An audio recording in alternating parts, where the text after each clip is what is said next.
Hello, Mid-Michigan. Welcome to Harbor Beach High School as we get ready for regional championship football. The 11-0 Beal City Aggies at the 11-0 Harbor Beach Pirates. Woo boy, and we had a doozy last night with the Mount Pleasant Oilers moving to 12-0 on the year, besting East Grand Rapids. We already have one team in the state semifinals next week. We are hoping to make it two teams today, and reverberating from deer blinds all across mid-Michigan, I will make the joke. It is time for Aggie Championship football. We're going to start things up, a little pump-up video that I made earlier this week.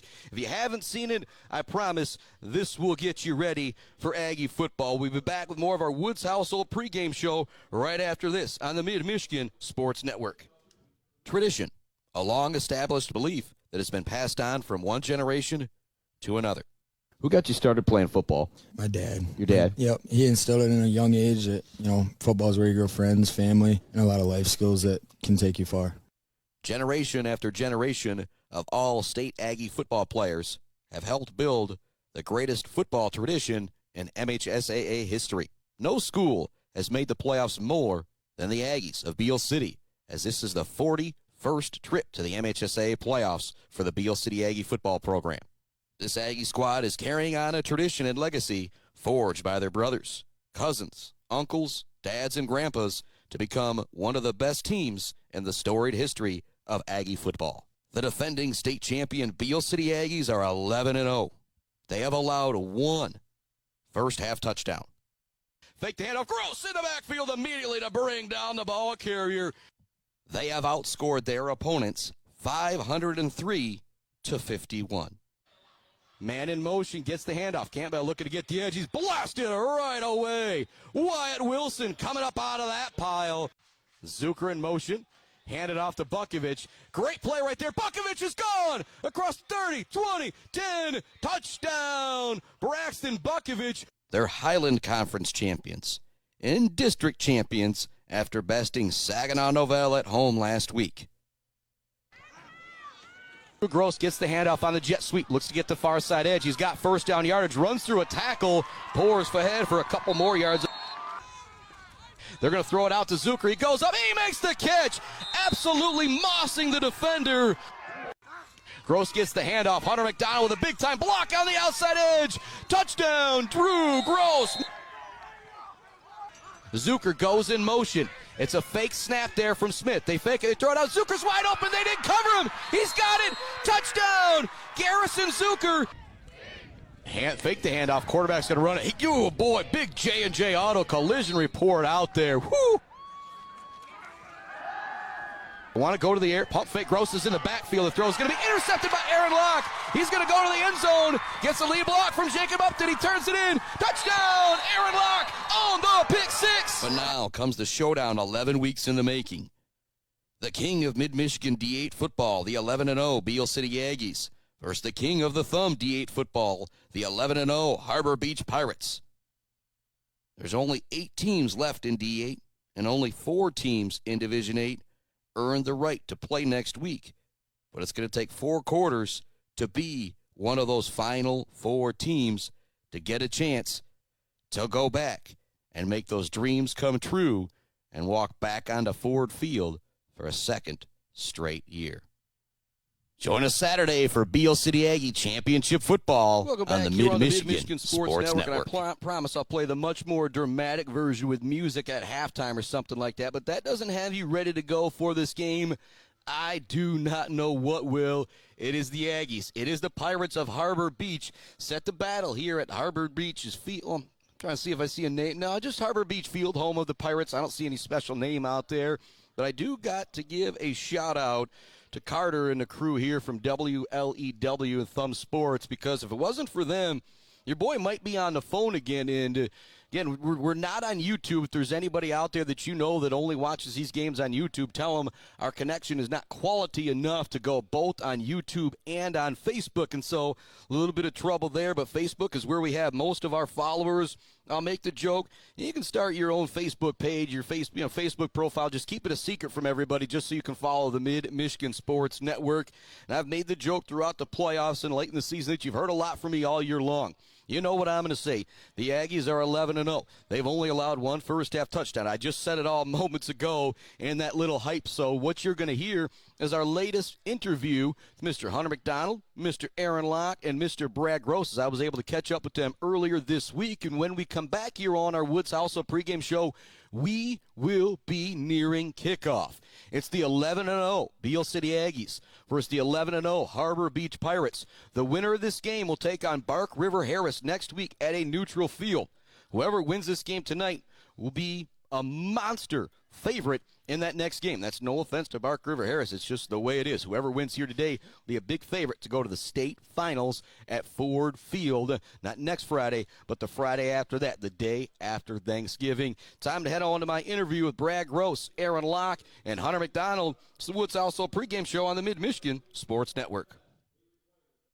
Weefridge Financial knows it can be incredibly overwhelming to navigate the world of financial planning. With trusted guidance and easy-to-understand advice, you can feel comfortable in your financial future with Weefridge Financial. Weefridge Financial assists people in all stages of life with a specialization in retirement and investment planning. Experience the power of working with an advisor dedicated to your success.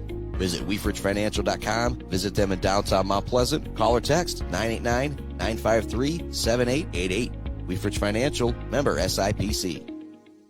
All Seasons Fireworks is a big fan of all the athletes, coaches, officials, and volunteers who make high school sports happen. To make your next event bigger and brighter, stop by All Seasons Fireworks on M20 in Mount Pleasant. Graduations, birthdays, weddings, or a big win become more memorable underneath a night sky lit up by the magic of fireworks. All Seasons Fireworks on M20 in Mount Pleasant. When your team or business needs to look good, don't get left hanging. Call or stop by Hanging by a Thread in Wademan, the official embroiders for the Mid-Michigan Sports Network. Hanging by a Thread, a proud supporter of local schools. GNS Mechanical in Wademan offers service and installation on everything for your home and business. From a simple filter replacement to furnace, central air service, and install, geothermal, and walk-in coolers and freezers. If you have a need, GNS Mechanical has a solution. Learn more at gnsmechanical.com or call 989-644-2106. Imagine a home that reflects your style. With WW Construction, that dream will become a reality. As a trusted Mid-Michigan builder, WW Construction specializes in builds and remodels that turn ordinary spaces into extraordinary ones. Join the growing family of homeowners who trust WW Construction for quality and craftsmanship. Call WW Construction today at 989-621-2722 to make your dreams a reality.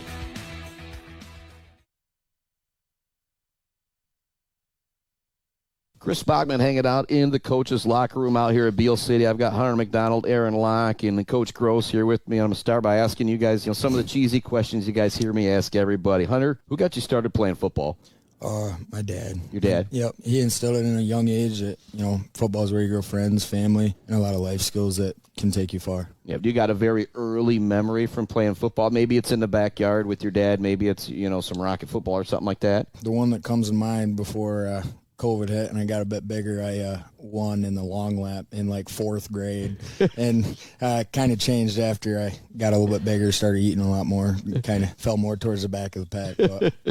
And what about you, Aaron? Who got you started playing? I'd say more my dad and brother. Yep. All right. And now Ethan's is your older brother, right? Yep. Yep. And where's he at right now? He's in California right now. Colorado. Big shout out to him. Say got to be one of your all-time faves, Coach. Oh yeah, I got lots of them. Yeah, but I remember he's one of them. He was always he was tough to coach, but not tough to coach, if that makes sense, because he was so hard-headed that it was like, oh my God. Aaron's like, yep, that's my brother. Yeah, and I remember Bevere was coaching out here. That buddy John, and I remember he called him, I think, pork chop or something like that. No, that was Chase Smith. Oh, that was Chase Smith. All right, got you. All right, you got an early football memory? Not really. Just I grew up playing it since third grade. I say you were in the backyard, the little guy trying to run around all the big guys. Yep. Yeah. And what other sports do you play here at Beal, Aaron? I do track, basketball, and then obviously football. What's your favorite sport? Probably football. Well, football. Is there a reason why? I just like the intensity of it. The intensity of it. All right. Now, what about you, Hunter? Football and baseball. Baseball. What's your favorite? Football, 100%. Football. Is there a reason why football is your favorite? it's the one sport that you can go out and legally kick the crap out of someone and not get in trouble for it. Well, I guess unless you're at a certain level of hockey, I guess maybe I'll make that's that. true. I'll make that. Well, I guess maybe if they had hockey here, maybe. Hey. And now, Hunter, what's your favorite class in school? Math. Math. Is there a reason why?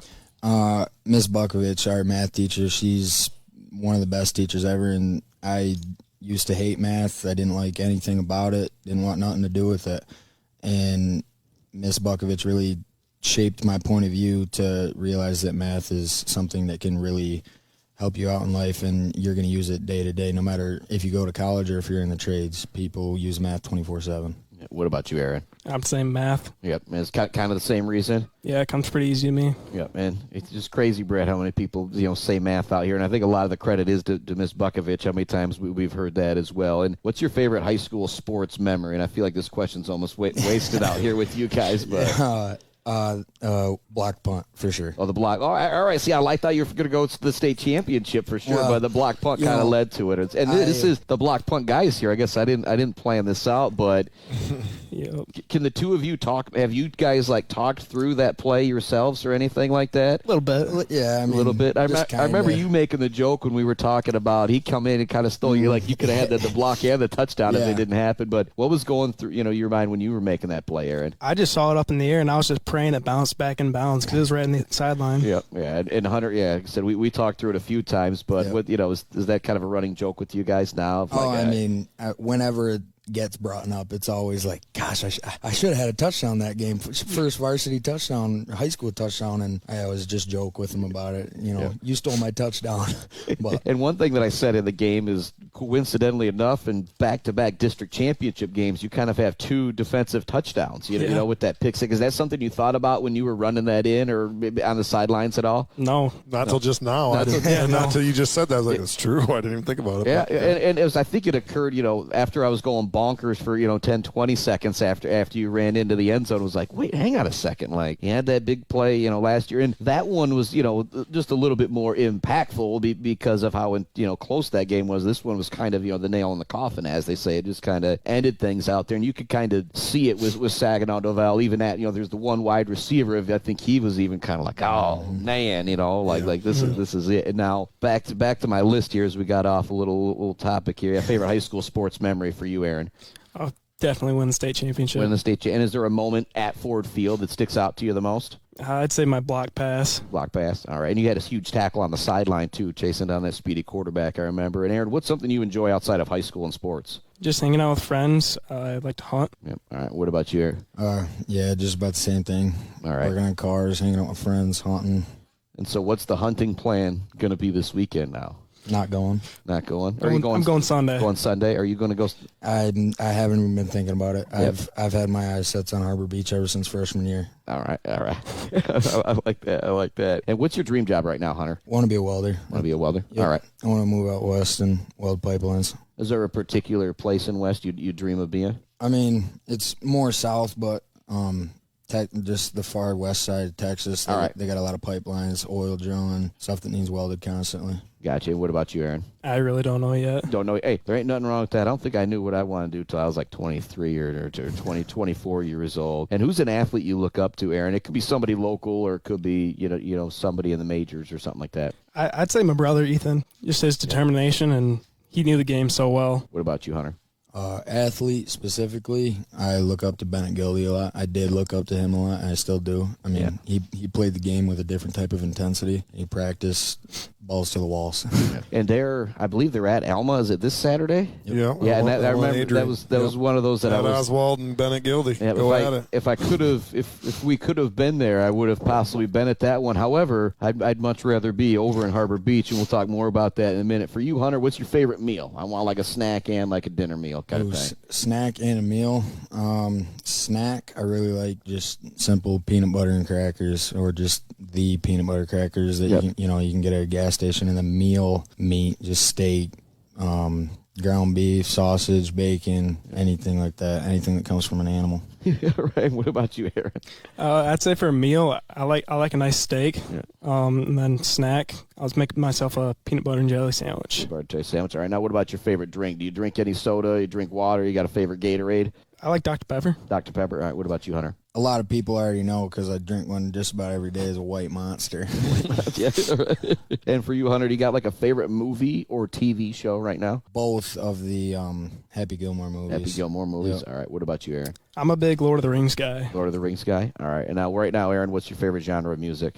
Rap. Rap. All right, what about you, Hunter? Rock. Rock. All right. And now, personally, Hunter, what's a Friday like after school? Do you got that meal you always got to have? Do you go home? Do you get to the locker room as soon as you can? I like to get here, kind of earlier than, just getting right to it and then immediately getting dressed. I like to get here a little bit earlier, talk with the guys, figure out what the game plan is. But no, I usually just right after tech, go home, get my football stuff, and come right back up to the school. All right. What about you, Aaron?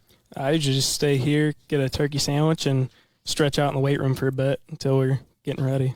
All right. And now, difference between home and road for you, is it a big difference or no? Not too big. Not too big. I personally enjoy road games a little bit. Helps me get in the zone a little bit. All right. Just focus on the road. All right. What about you, Hunter? I definitely agree with that. I like road games more because I feel like the whole team is a lot more focused on things because, no one likes to sit on a bus for 2 hours, 3 hours, and that can affect things sometimes. But I think people definitely get time to hone in and realize there's a job to be done. Yep. And can you put into words for you what it's like to go out there and play on a Friday night? Physical. Just physical. I mean, that's all it is. I love football, and I love everything about it. But, the one word is just physicality. What about you, Aaron? I don't got a word. You don't got a word? Joy? Joy. Yeah. Joy. And for both of you guys, how important are high school sports to you guys? Could you guys imagine school here without high school sports? No. I know for sure that a lot of people, myself included, would have a hard time trying to come to school if sports weren't a thing. Yeah. And what's something you learn playing high school sports you can't learn in the classroom, Hunter? I think my biggest thing, the first thing that came to mind, you can learn discipline in the classroom, but discipline is one of the biggest things that you need to learn with football because, football is a team sport, but one guy making a mistake on one play can change the outcome of a game in a split second. What about you, Aaron? Yeah, I'd say the same thing, and just add on to that, just teamwork, working with others. And, Aaron, what's something you'd want people to know about this team, like this year, this group of guys? I don't know, just family like last year, I'd say. Yep. Hunter, you got anything to add to that? Or? I think we're definitely a lot closer knit of a group, just because we've all grown up with each other. Obviously, we're not satisfied. Yep. Yeah. Now, Hunter, for you, what's something you've worked at this year personally you think you've improved on? Last year, I didn't play offense nearly at all, so I would definitely say offense a lot. Been playing left tackle most of the year, and it's a lot harder of a position than some people think. The footwork that you need to have is, outmatched to some of the things that I've tried to learn in the past. What about you, Aaron? No, I've just been trying to stick to my task, like in defense, just sticking to my gap and not going off and do my own thing. Yeah. And, Aaron, if I forced you to choose an MVP, and again, that doesn't have to be the person with the most stats. It might be, like I said, if you're lined up next to the left tackle and you're at tight end, you're like, oh, man, Hunter makes it pretty easy over here on the block this time. Who's your MVP? I'd say Braxton Buckfitch, just the way he runs the ball and just runs through people and just doesn't quit. Yeah, I've seen that a bunch this year. What about you, Hunter? I think everyone's just as valuable as the next guy. Don't get me wrong, there's some people that go out and play a lot better than some people, but I can't choose one because we got so many great guys. I've got no problem with the coach answer, man. That's all good. And now moving to these past couple weeks, we'll kind of bring in Coach here a little bit more. For you guys, we'll start. What was a better win, Sacred Heart or Saginaw Novell? Saginaw Novell, just because they were a little bit more physical than Sacred Heart. Definitely a lot more of a challenge. Not to bash Sacred Heart. Well, they were young, had a bunch of injuries. Like I said. Exactly. That's just my thought. And we just played a cleaner game overall. Yes. Yeah. Yep. What about you, Coach? What do you think when I say that? I think the Saginaw Novell game was probably a bigger win. Well, it was a district championship. It's a different championship. And obviously they're a little, they had a better record, and they're a little more they have more guys out there that were varsity football players, and we've talked about it. Sacred Heart had a lot of freshmen out there, so they weren't all JV players, but man, they probably had 4 or 5 JV players starting. I mean, so take 4 or 5 of our guys off and put 4 or 5 of the JV guys on. Be like, ooh, completely different ball game, completely different whatever. But that's why it was better. And then we talked about this every game as you go through this playoff run. I've been telling these guys this for a long time, for like 3 weeks. I'm like, every game's going to get harder. And then we know that, Sacred Heart was, a little more, I wouldn't say easier, but it was a little less stressful. And then Novell was like, it was 14-0 or 14-7. And then it's like, ooh, man, it's only we had to make some plays. And so it was a little more of a I guess, a test per se. Yeah, so that 14-7, I don't know if this is something you guys have thought about. That's the first touchdown in the first half against you guys this year. Yep.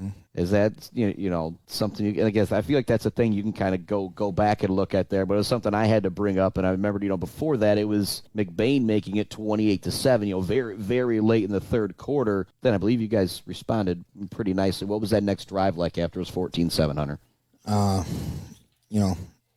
We just got to put more points up on the board because Novell was the first team to put more than one touchdown on us the entire season, and the fact that they were the first team to put one on us in the first half, we knew, still a football game. You can't come out flat.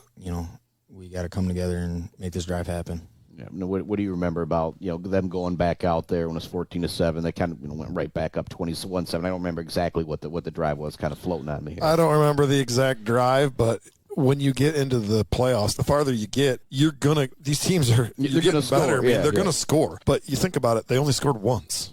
I mean, they scored again late, which, whatever, but they only scored once. So really, if we put up 2-3 scores, we win the football game, and that's really all you're after. So, and who knows, Harbor Beach, they're a really good football team. So, if we can hold them to 14, man, we did something really well. Yeah. And we got to try to make more than 14. That's just as you go, that whole thing is, your competition gets better, and you're gonna give up those things. Yep. And I want to say Gatesville, Upton, Gatesville would have been the 3 linebackers essentially with Wyatt out, correct? Yep. They were fantastic. In particular, I felt like Drake had some big hits out there. What do you guys think about how he played?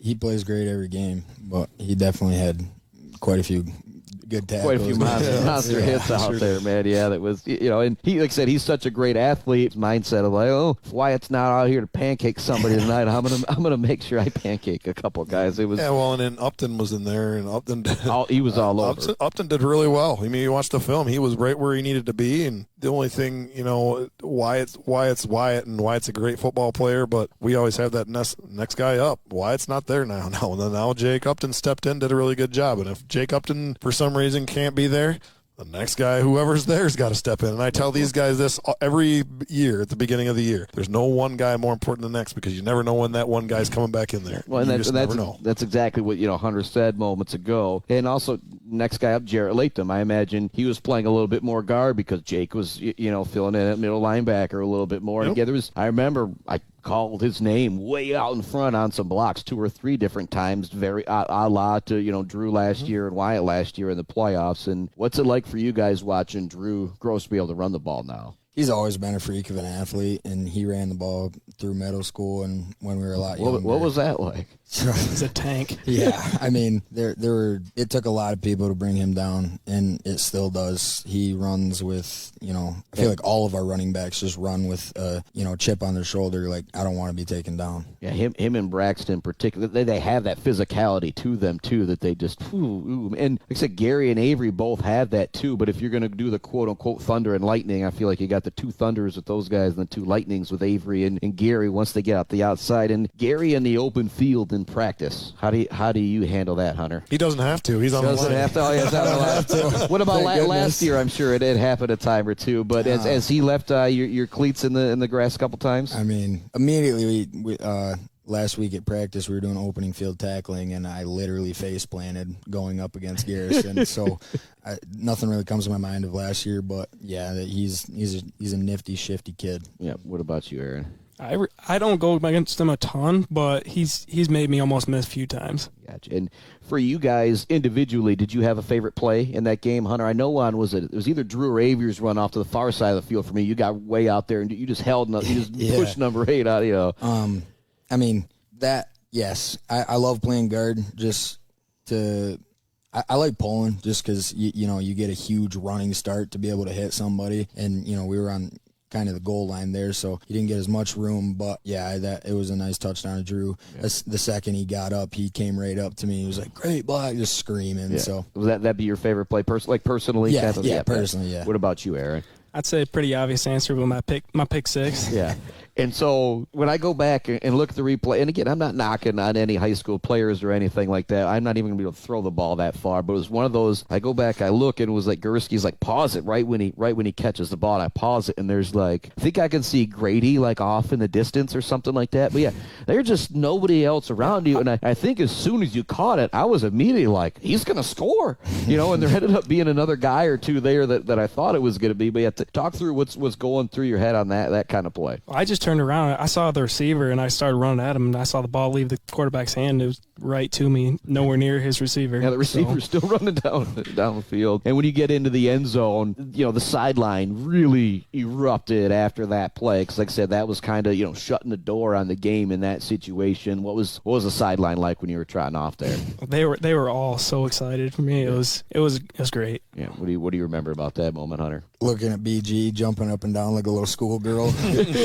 Wait, is that what you remember about that? I don't think I was doing that, but maybe I was. No, I don't know. I was. That was me. I was gonna say I don't think I was, but no, it was just awesome. It just like you said, it was kind of the play that said, okay, this game's over, and I was just anytime you get, Aaron plays mostly D end, and he comes back and plays a little outside linebacker. But anytime any of those guys, D ends or outside linebackers, can get it'd be like Hunter wanting his scoop and score for his touchdown. Yeah, exactly. That's Aaron. When you're playing that D end and defensively, Aaron can catch passes and stuff too, but when you get that defensive interception or that defensive fumble, man, it's just so fun to take it to the house. These guys will tell you that for sure. Yeah. And when I say Highland Conference champions and district champions, and again, if I get the coach answer, that's all right. But how's that make you feel, Hunter? The next step, I just there's always another game after that, and I love that we brought back the Highland Conference after last year. Had a tough loss to McBain, but yeah, it's just next step. What's you, Aaron? I'm just looking to get to the next game and bring home that trophy at the end. Yep, and that next game, hitting the road, going to be that long bus ride. You guys already said deer hunting's happening Sunday for you, and right now, Hunter, it's out the window. You'll have time, come December, Yeah. Well, we actually talked about that. I was like, I know some of you guys are thinking you're going to go. You're not going deer hunting because we have breakfast in the morning at 7:45. So I took that basically right off the plate for him. I was like, there's nobody going deer hunting. You got 4 years to play high school football. Yep. You got the rest of your life to go deer hunting. Hey, I did the same. And you can go deer hunting on Sunday. And Gursky goes I didn't out say this, every. but take Monday off if you really need to, and go deer hunting, I guess. But we got a big ball game to, and this is a big game. This is I think it's one of the top matchups in the state personally. When you have 11-0 and 11-0, and both teams have been highly touted all year long. We got a really good team. They have a really good team. It should be a battle, man. This was almost the semifinal matchup last year. Fowler knocked Harbor Beach out, and so very, very well could have been you guys in Harbor and we know Beach. How that game was, right? 17-16. Exactly. It wasn't like it was we walked away, won by 2 touchdowns. No, it was a 1-score game or 1-point game. So it is what it is. Yeah, and the deer hunting thing, said Gursky goes out every opening day with his stepdad, and it was kind of like, well, dude, he's like, I don't know, I don't know. And I'm like, how often, does this regional championships happen? So I was like, yeah, right, yeah, I'll be there, I'll be on the sidelines. And I also told you guys, undefeated with him on the sidelines. If he wasn't there, he'd be, I don't know if you'd say anything to him, but I know Brad Ancliffe would say. Well, I think Brad's a little more. He's a little more superstitious than I am. I think so. And again, that's just all goofing around right there as well. But give me one key to victory to beat Harbor Beach, Hunter. Playing as a team and then just discipline. If we come out as a team, don't come out flat, and play how we know how we can play and how we're supposed to play. We carry out plays how they're supposed to be carried out. Blocking assignments aren't missed, and running backs run hard. Quarterbacks. That's how you win football games. Quarterbacks. I might steal that one from you, man. Cause that's a good one. Yeah. Well, and it's one of those you say it and you're like, all right, yeah, I totally get exactly what you say. What about you, Aaron? I'd say what BG's always telling us. We just got to play with bad intentions and just lay it on them. Yep. And Yeah. Coach. No doubt. I've got two things. I got turnovers, and I have 4 quarters, because these games aren't going to be won in the first and second quarter. They're going to be won in the third and fourth quarter. I saw that Saturday. Yeah. Ithaca game. For sure. And I still think, I hope I'm right, but I told the coach after the game, I says, you guys don't take, just because you lost tonight, you guys got a good football team. I says, and it would not shock me one bit if you guys are in the semifinal and the finals. Here they are playing in the regional against who? Palmwama, Westphalia. Yep. I'll make the joke, if they play 4 quarters, they're going to be a scary football team. They're tough, Yeah. and you don't want to look too far ahead, but think about next year. Holy cripes. Yeah. Us and them. I can't. Hey, believe me, I'm already thinking about it. And I guess I've already heard it from both sides. Fun week 1 matchup. Ithaca Sacred Heart Academy are going to play in week 1. Oh, they are. Oh, yeah. wow. So knock on wood. Little off kilter, but it doesn't shock me at all that those guys are still playing. They got good football players on that team. They got good coaches. They got good tradition. It doesn't shock me one bit. Yeah. Brad, Aaron, Hunter, thank you guys so much for joining me. Really appreciate it. Thank you. Thank you. Thank you so much for tuning in to this Mid-Michigan Sports Network podcast. You can find everything at midmichigansportsnetwork.com. Make sure you follow me on Facebook and YouTube so you never miss a live event. Thanks so much for tuning in to the Mid-Michigan Sports Network. Hi, I'm Attorney Joe Barbary. Just like doctors specialize in areas of medicine, at Barbary Law, we specialize in getting you the best possible results. If you've been injured by someone else's negligence, you owe it to yourself and your family to call our legal team. At Barbary Law, we focus on one thing, and that's getting you the compensation you deserve. Every case we take personally. My attorney is Joe Barbary. He can be yours too. Konwinski Construction offers a full range of construction services on small and large projects. Konwinski Construction is a leader in the community and are proud to support those student athletes who will be leading our community tomorrow. Konwinski Construction on Gover Parkway, Mount Pleasant. Mount Pleasant Automotive on Mission has been serving local auto shops and do-it-yourselfers since 1988. Mount Pleasant Automotive is locally owned and carries all the auto part, car care products, and auto maintenance supplies you will need. Visit them online at mtpleasantautomotive.com. Mount Pleasant Automotive, caring for our cars and our local student athletes. Bogwai Banga and Bradley on Main Street in Mount Pleasant provides uncompromising integrity when providing tax and accounting services to individuals and small businesses in the Mid-Michigan area. Bogwai Banga and Bradley has an expert CPA ready to help you, whether you're an individual that needs help with taxes or a business that needs help with, just about everything. Bogwai Banga and Bradley is a leader in the community and a proud supporter of local high school sports. Visit them online at bwbpc.com or stop into their office on Main Street in downtown Mount Pleasant. Joe Wentworth with Pradium Realty, Robin Stressman and Associates is a proud supporter of our local high school student athletes, working hard and showing pride for our community. For all of your real estate needs, go with Joe. Joe Wentworth with Pradium Realty, Robin Stressman and Associates, 989-817-1291. Martinez Lawn Care, just like our local football teams, can keep your yard looking good deep into fall, and we all know winter is coming. Call now to get on their snow plowing schedule. Find Martinez Lawn Care on Facebook or call them at 989-317-5536. Brickner and Bunker Farm Bureau Insurance Group is Mid-Michigan's #1 team for protecting what matters most to you. Home, auto, life, farm, business. They offer a wide variety of coverage at affordable rates with the customer service of a best friend. Visit Brickner and Buckner Farm Bureau Insurance Group on Pickard Road or visit them online at bricknerbunkerinsurance.com. Welcome back. All of a sudden, they're going to the national anthem here real quick, so we're going to send it back out to a commercial break very, very quickly here and come back. We're ready for the opening kick here on the Mid-Michigan Sports Network. Value is not just a price. When you buy something for your home, it's an investment. Knowing that you're getting a great deal and service after the sale is priceless. At Woods Household, we only carry quality products for your home at competitive prices. Furniture that is attractive and durable. Comfortable mattresses that last for years. Flooring that stands up to wear and tear. These are all products that last by trusted name brands like FlexSteel, Serta, Whirlpool, and many more. So shop the Woods way. Mumford Oil and Gas Supply is your one-stop shop for top quality products and procurement in the Michigan oil and gas industry. With over 45 years of experience and a strong commitment to customer satisfaction, Mumford Oil and Gas Supply delivers the best solutions for your oil and gas production, drilling, and service needs. If you need it, Mumford Oil and Gas Supply can get it. Visit them on Fancher Day or give them a call at 989-317-8582. Malley Construction in Mount Pleasant are experts in residential and commercial construction. From poured walls, flat work, pipe work, and road work, Malley Construction does it all. And they are Michigan Department of Transportation pre-qualified. Malley Construction is family-owned and a proud supporter of local high school sports. Bryce Updegraff with Pradium Realty, Robin Stressman and Associates thanks the coaches and officials who put in the time to help student athletes achieve their dreams and goals. For all of your real estate needs, the Bryce is right with Bryce Updegraff. With Pradium Realty, Robin Stressman and Associates, 989-620-6595. The Diner, where homemade favorites come to life every day for breakfast and lunch. From fluffy pancakes to savory sandwiches, the Diner has your cravings covered. Discover the perfect blend of comfort food and camaraderie at the Diner.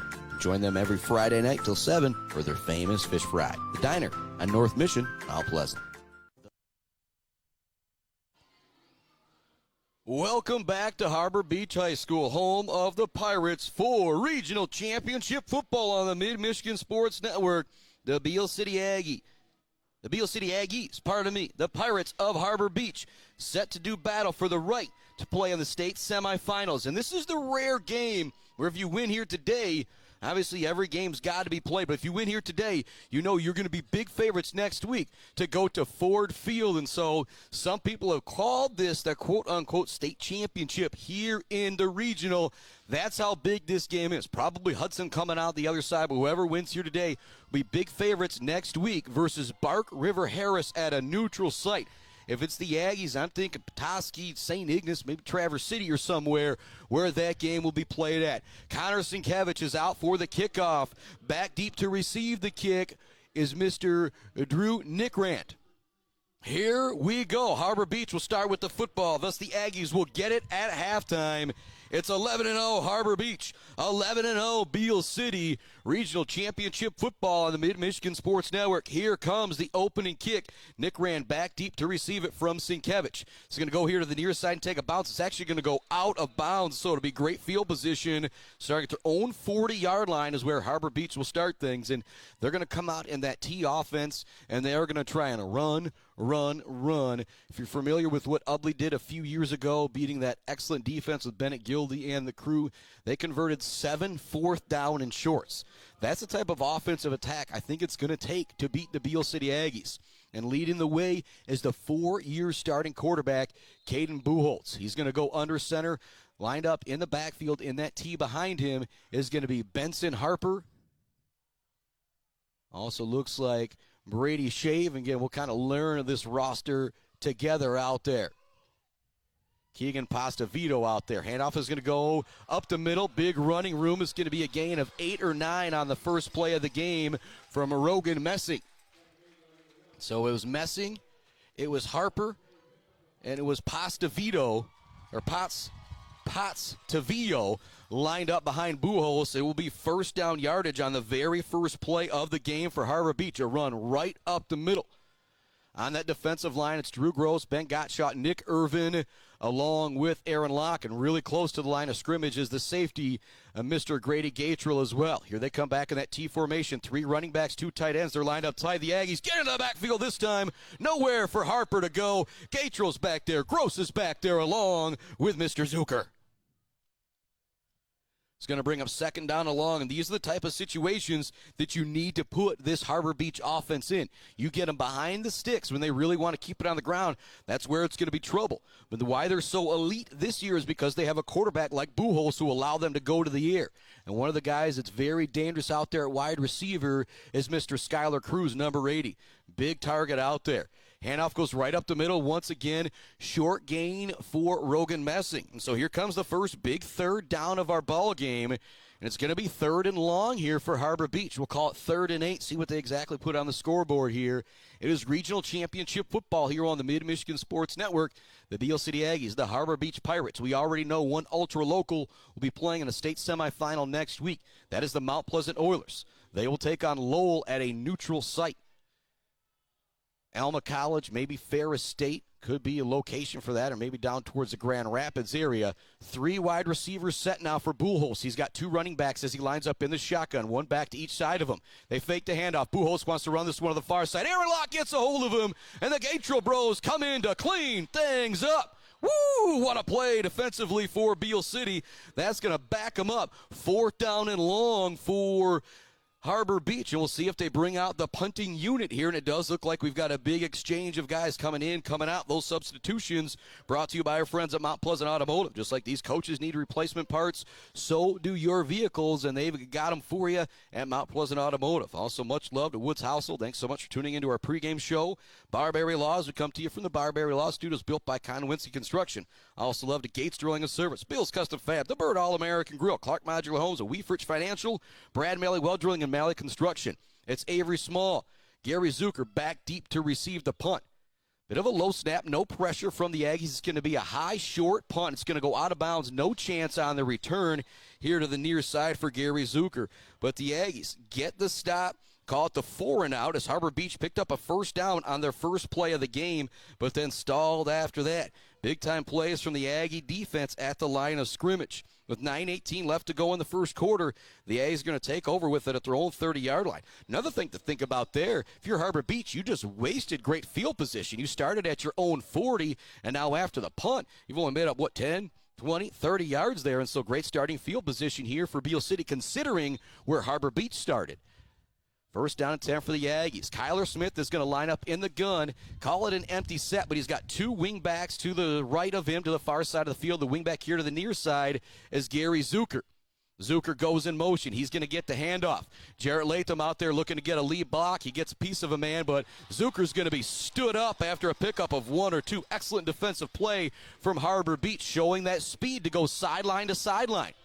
Actually, Zucker's going to get a really good spot out there. Caught a gain of 3 or 4 for Beal City. But again, Zucker absorbing a hard hit on the far side of the field. Kyler Smith trots over to head coach Brad Gross to get the play. 2nd down and 7 here for Beal City. Clock ticking with 8:45 left to go in quarter number 1 in our regional championship game. Drake Gatrell is the lone wide receiver, split out wide. Sent a man in motion, handoff up the middle to Bukovich. He's got 1st down yardage. Bukovich runs so hard, his shoulder pads just kind of bounce around out there when he gets into the open field because he is just thundering down the field. Big time run there for Bukovich to pick up the 1st down. The Aggies now have it at the 45-yard line, moving towards midfield. And everybody listening, Deer Camp for the Verleggers and Deer Blinds all across mid-Michigan. This is Aggie almost state championship football, regional championship football here on the Mid-Michigan Sports Network. Chris Spotman, Corey Clark up here in the booth. Main man Adam Gursky down on the field. Pitch to Bukovich. He's got to turn it inside. Runs through 1 tackle to the 50-yard line. What a run there for Bukovich. Him and John Learman kind of met each other 2 or 3 yards across the line of scrimmage, and it was a good tackle from Learman, but that's just the type of running that you get from Bukovich when it's a one-on-one tackle. He's going to carry that guy for an extra 2 or 3 yards. 2nd down and 4 now for the Aggies just across midfield in Pirate territory. Aaron Locke lined up at wide receiver here to the near side. Also here to the near side as a wingback is Gary Zucker. The fullback is Mr. Drew Gross. Handoff will go to Gross with Zucker as a lead block. Gross has got 1st down yardage. He'll be pushed back after that and still pushing, waiting to see a flag out there. There isn't anything. But I think if you're the officials, you say if you keep your feet churning, they're going to continue to push you back. That's the way it's going to be. But no, they're actually not going to give him 1st down yardage either. They're going to say he came up just short. Tough call there. Call it 3rd down and 1. And the old spot man was 5th play of the drive coming up here. Avery Small coming out of the game. Substitution coming in for him. Much love going out to the Maryland Chapman Memorial Fund, Martinez Lawn Care, Bogwai Bang and Bradley, Powell Frame and Collision, along with Dick Silva Auto Sales. Going to under center is Kyler Smith. Deep back behind him is Braxton Bukovich. The 2 wingbacks are Garrison Zucker to the near side, Drew Gross to the far side. It's a handoff to Bukovich. He's got the outside edge. He has 1st down yardage. He's helicoptered into the air before he is brought down, but he'll have 1st down yardage. And Bukovich is a lot tougher than I am. He gets up, tosses the football back to the referee, and is ready to go. Great start for the Aggie offense here. 5 plays, 2 first downs. They started at their own 30-yard line. They now have it at the Harbor Beach 40-yard line. And if you're Harbor Beach, the way things have gone this year, you're 11-0. I don't know how many games they've trailed in, if they've trailed in any games at all. And so this would be big here if you're Beal City, if you're able to get into the end zone here. I believe their closest game on the year was a 20-6 win over Elkton Pigeon Bayport Laker, who we saw Ithaca best last week. Man in motion is Gary Zucker. They fake it to him. Go to Drew Gross on the counterplay. He's got to turn it inside, right at the tackle range. He's going to get it down to the 35-yard line. Again, a nice job continuing to keep the feet churning by these running backs out there, as Gross is going to pick up an extra yard or two with the extra effort. Drake Gatrell sliding out of the game now. Shout-outs to more of our sponsors, J&J Auto, Blocko Pools and Spas, Konwinski Construction, Weber Brothers Sawmill, Mumford Oil and Gas Supply, ENS Graphics, Mount Pleasant Automotive, along with Bryce Updegraff, Joe Wentworth, Pradium Realty, Robin Stressman and Associates. Aaron Locke remains at wide receiver here to the near side. Single coverage with him and Luke Bisher. Under center goes Caden Smith. The deep back is Braxton Bukovich. He's going to get the handoff again. Nice pulling block there from Jacob Upton. But swallowing things up at the line of scrimmage are the Harbor Beach Pirates. That'll bring up 3rd down and 5. They're going to say no gain on the play. Actually, I'm waiting for them to spot the ball here. We'll see what they give it and where they put it at here. They do move it forward. It's going to be 3rd down and 3. 5 minutes left in the first quarter. 4-down territory here for the Aggies just outside the 30-yard line. They have got 2 downs to try and pick up this play. 3rd down and 3 from the 33. Junior quarterback Kyler Smith is back in with the play. Drake Gatrell is out there at wide receiver to the far side of the field. Here to the near side at wide receiver, it's Aaron Locke. It's an empty set right now for Kyler Smith. 2 wingbacks to the far side. It's Eric Elias and Avery Small. They're going to hand it to Avery Small as he goes in motion. He's going to slip in the backfield and go down. That's going to bring up 4th down. They maybe lost a yard or 2 here as well. But if you're Beal, you're still going to go for it here in no man's land. But a little slippery field out there, already making it a big deal. As Avery Small, it would have been tough for him to pick up the 1st down, but if it would at least picked up 1 or 2 instead of losing a yard. It's now 4th down and 4 from the 34, and the Harbor Beach Pirate fans start to make some noise. And as I look across, even though it's opening day, what a contingent of Aggie fans that have made it all the way over here to Harbor Beach on the shores of Lake Huron. Here we go, 4th down and 4 on the 34. Lined up in the shotgun is Kyler Smith. Zucker here to the near side.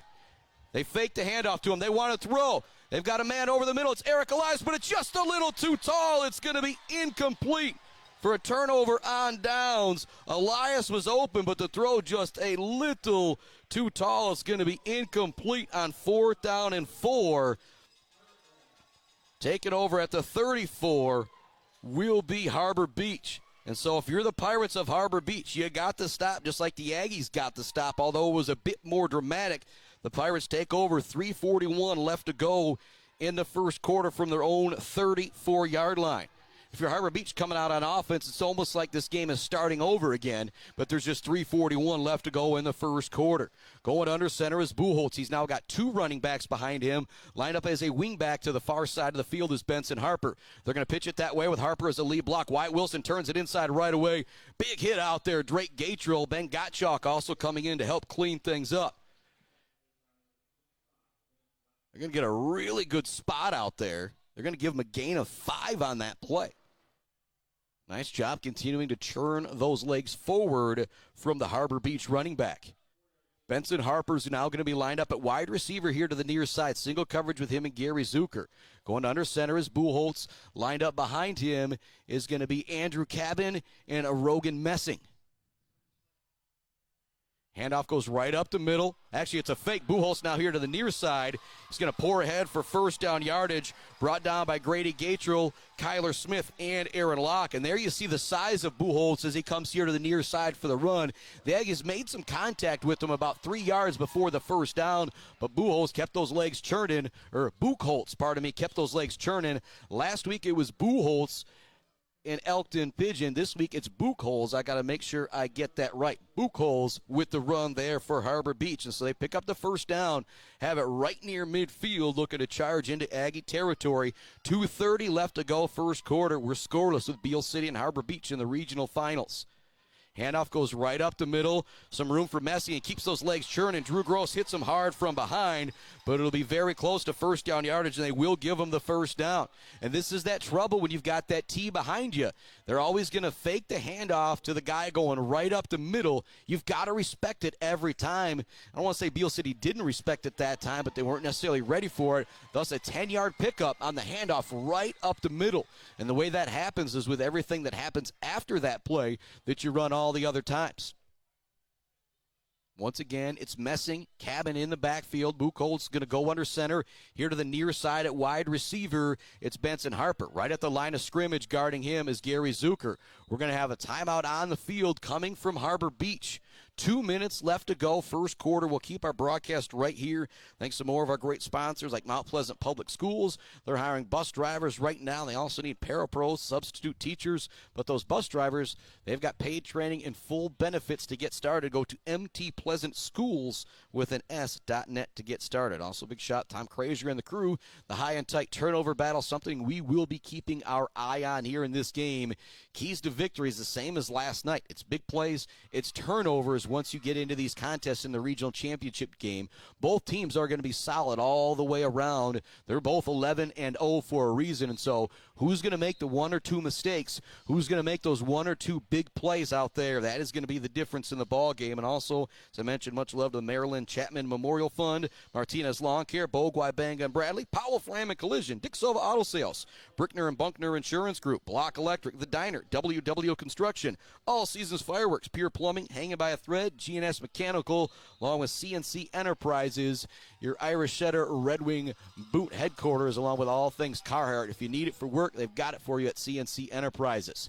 Here comes the first down and 10 play in Aggie territory from the 41. Handoff to Messing once again. He's got big room up the middle. Makes a man miss in the defensive backfield. Avery Small is now going to chase him down all the way at the 5-yard line. A huge gain on the fourth play of the drive for Harbor Beach as they take it in the red zone down to the 5-yard line. It's going to be first down and goal for Harbor Beach. And there is the first big play of the game, as I was just talking about moments ago.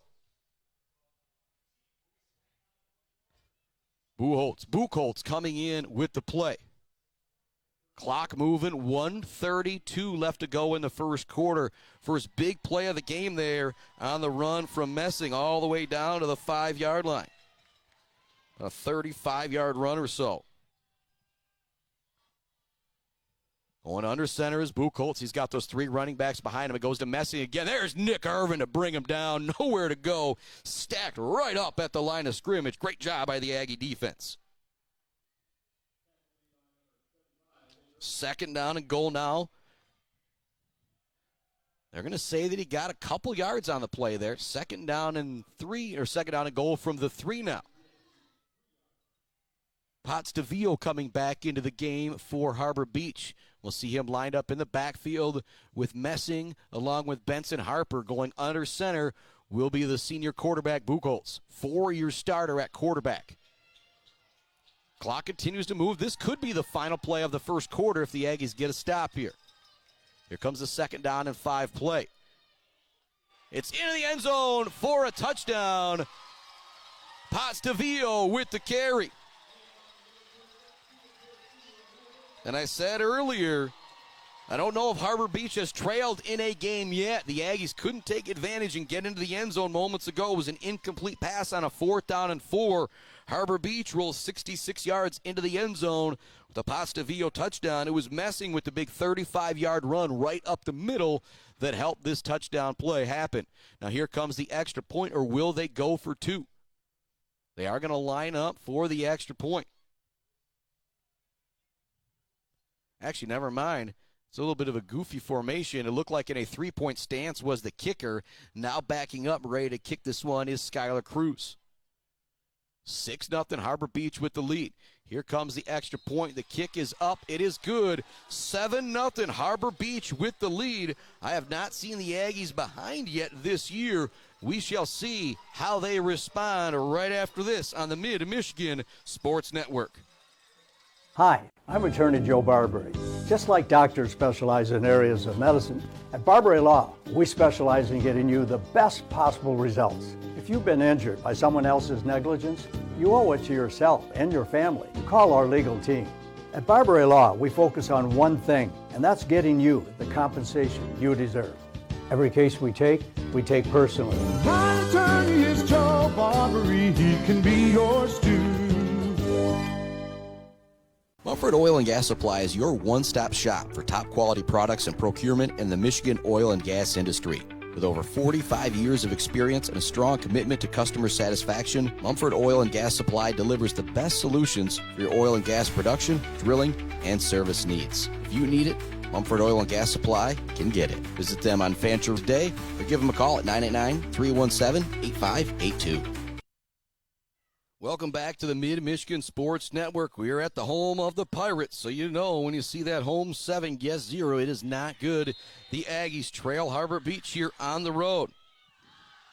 First time this year we have seen the Aggies down, and think about scores, time-wise, and everything. This is the first time the Aggies have down all season long. There's a reason they are 11-0.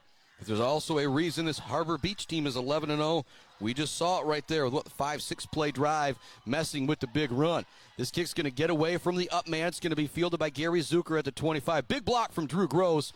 Now upended at the 30-yard line is Gary Zucker. There's where the Aggies will take over with 21 seconds left to go in our first quarter, trailing Harbor Beach 7-0. Very important to see how the Aggies respond here. They don't have to score here or anything. Again, this powerful Aggie offense and their good defense, even if they got down 14-0, 21-0 early in this one, they still have a big-time chance of coming back. But it's really important right now to get Miss Momentum back in the white and the blue. So Harbor Beach is out there in the all black and the orange. Beal City out there in the all white with the blue lettering. Shotgun look. Man in motion is Braxton Bukovich. They give him the handoff. He's trying to get the outside edge, turns the corner. He's going to pick up 7 or 8, I believe, there on that play. See exactly where the spot is on the far side of the field. And the chain gain. Oh, actually, it's going to be a first down. I was about to say the chain gain's given a few better spots out there to Harbor Beach, but I can't say that anymore as that one is picked up. Clock moving, that will bring us to the end of the first quarter. The Aggies trail Harbor Beach 7-0 at the end of one, but they got the ball at the 41, and they were able to move it the first time they had the football. This is going to be a good one. Harbor Beach 7, Beal City 0. Back with more Aggie Regional Championship football right after this on the Mid-Michigan Sports Network.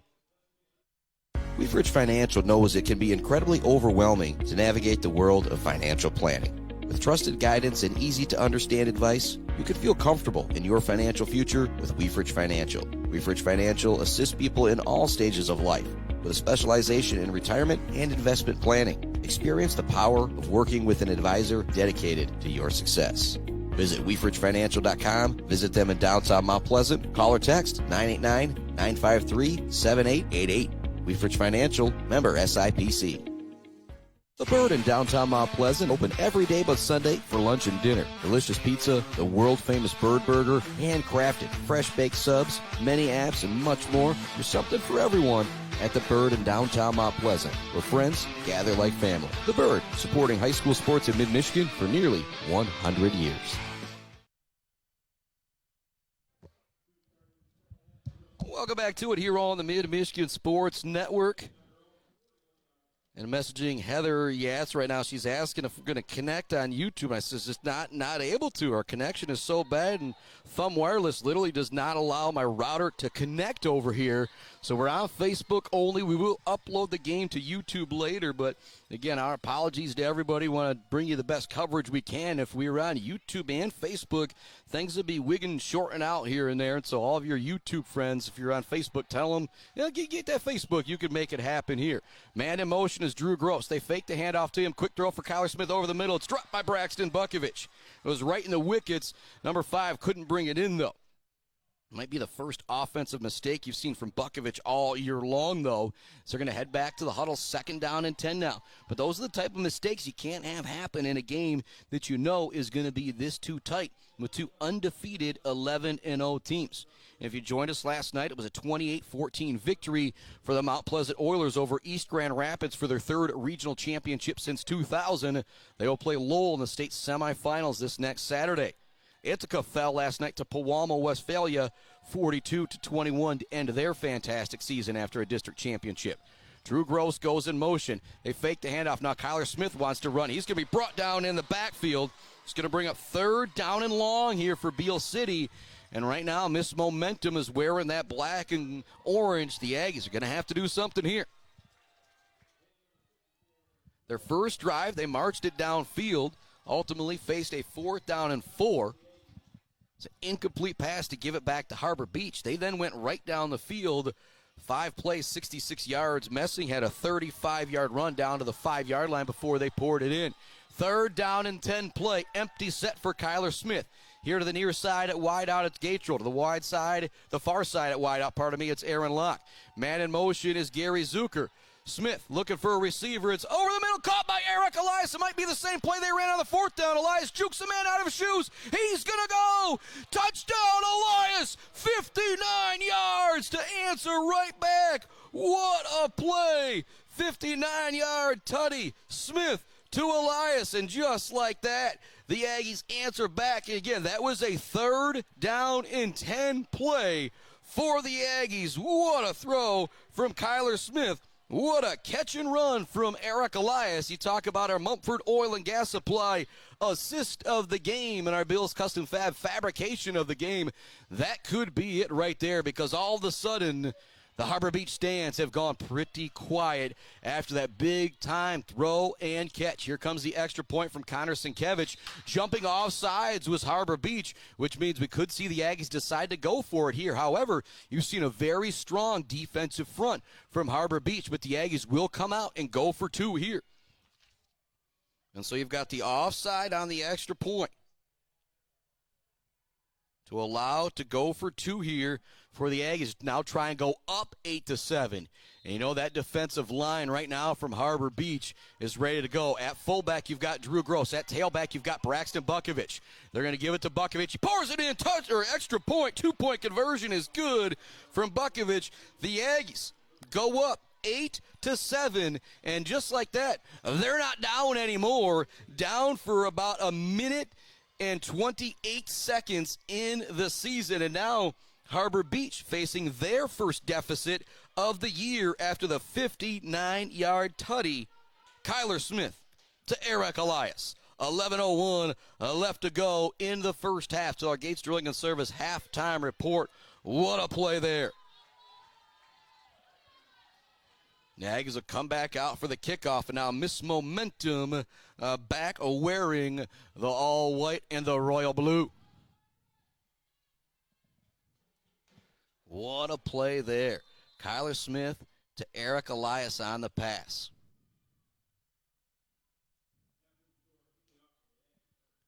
Kicking off for the Aggies is going to be Mr. Connor Sienkiewicz. Again, his first kick went a little wonky.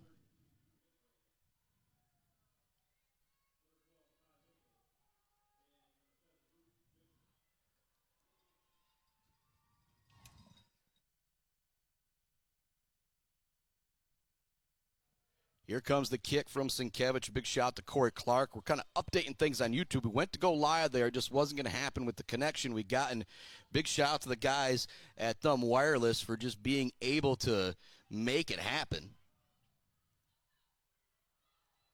Going to be a nice return here for Harbor Beach out to the 36, 37-yard line. That is where they will start this drive.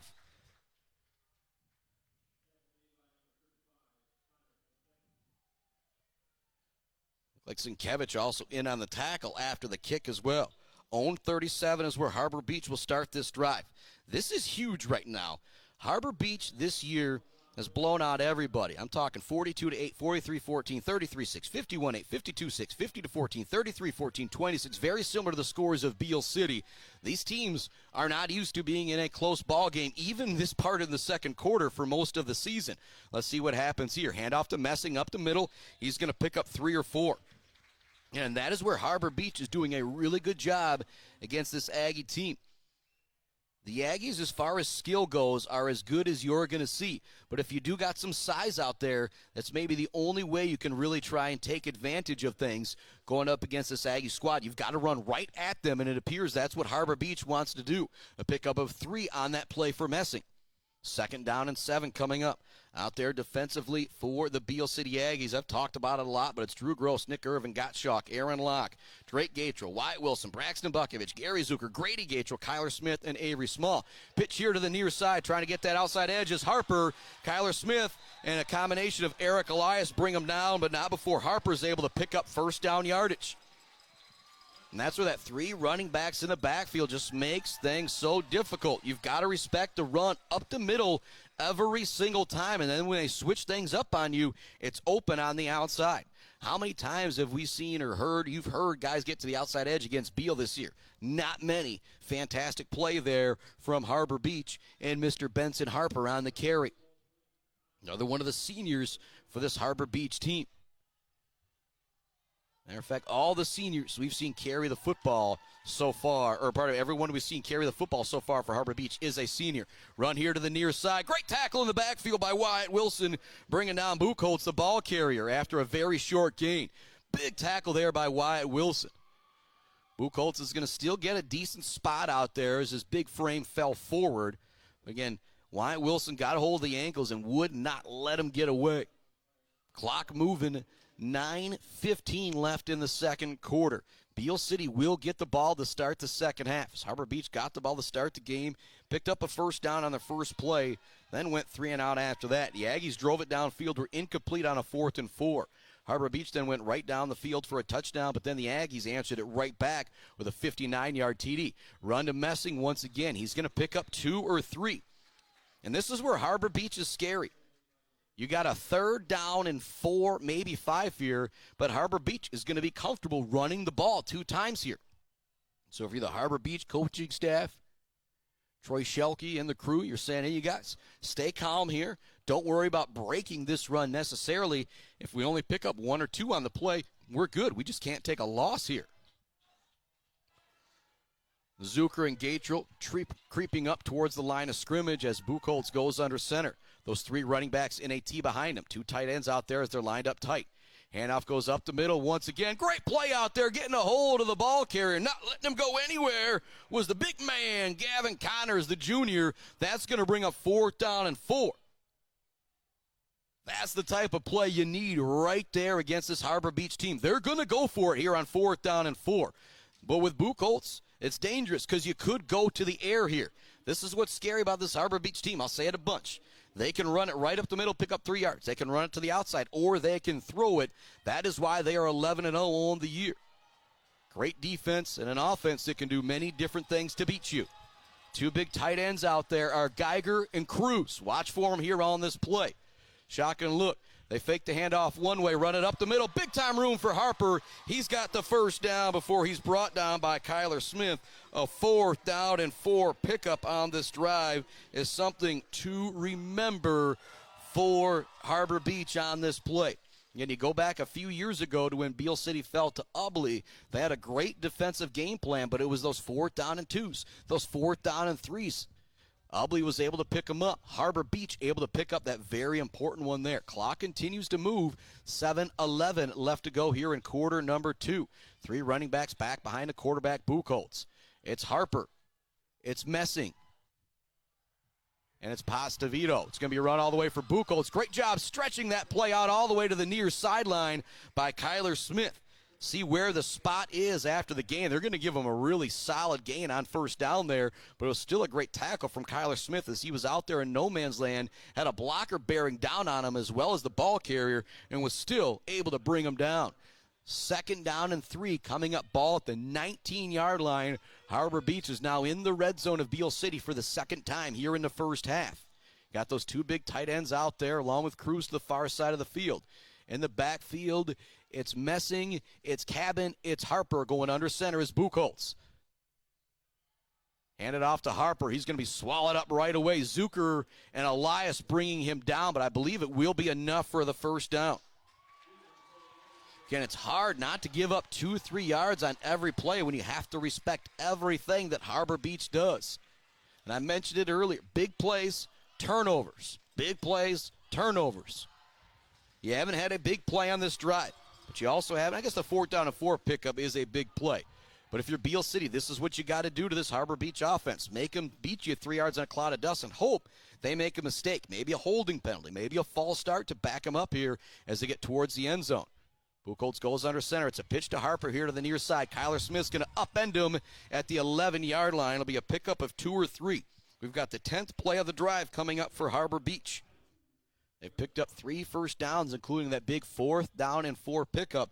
Drive started back at their own 37-yard line.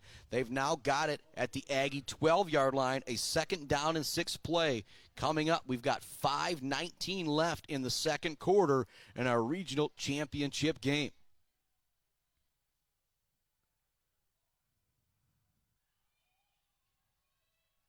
It's Harper, it's Cabin, it's Messing, lined up behind Buchholz as the senior quarterback goes under center with the 3 senior running backs back behind him.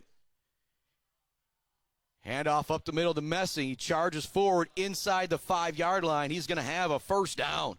Be first down and goal now for Harbor Beach coming up after they move the chains here.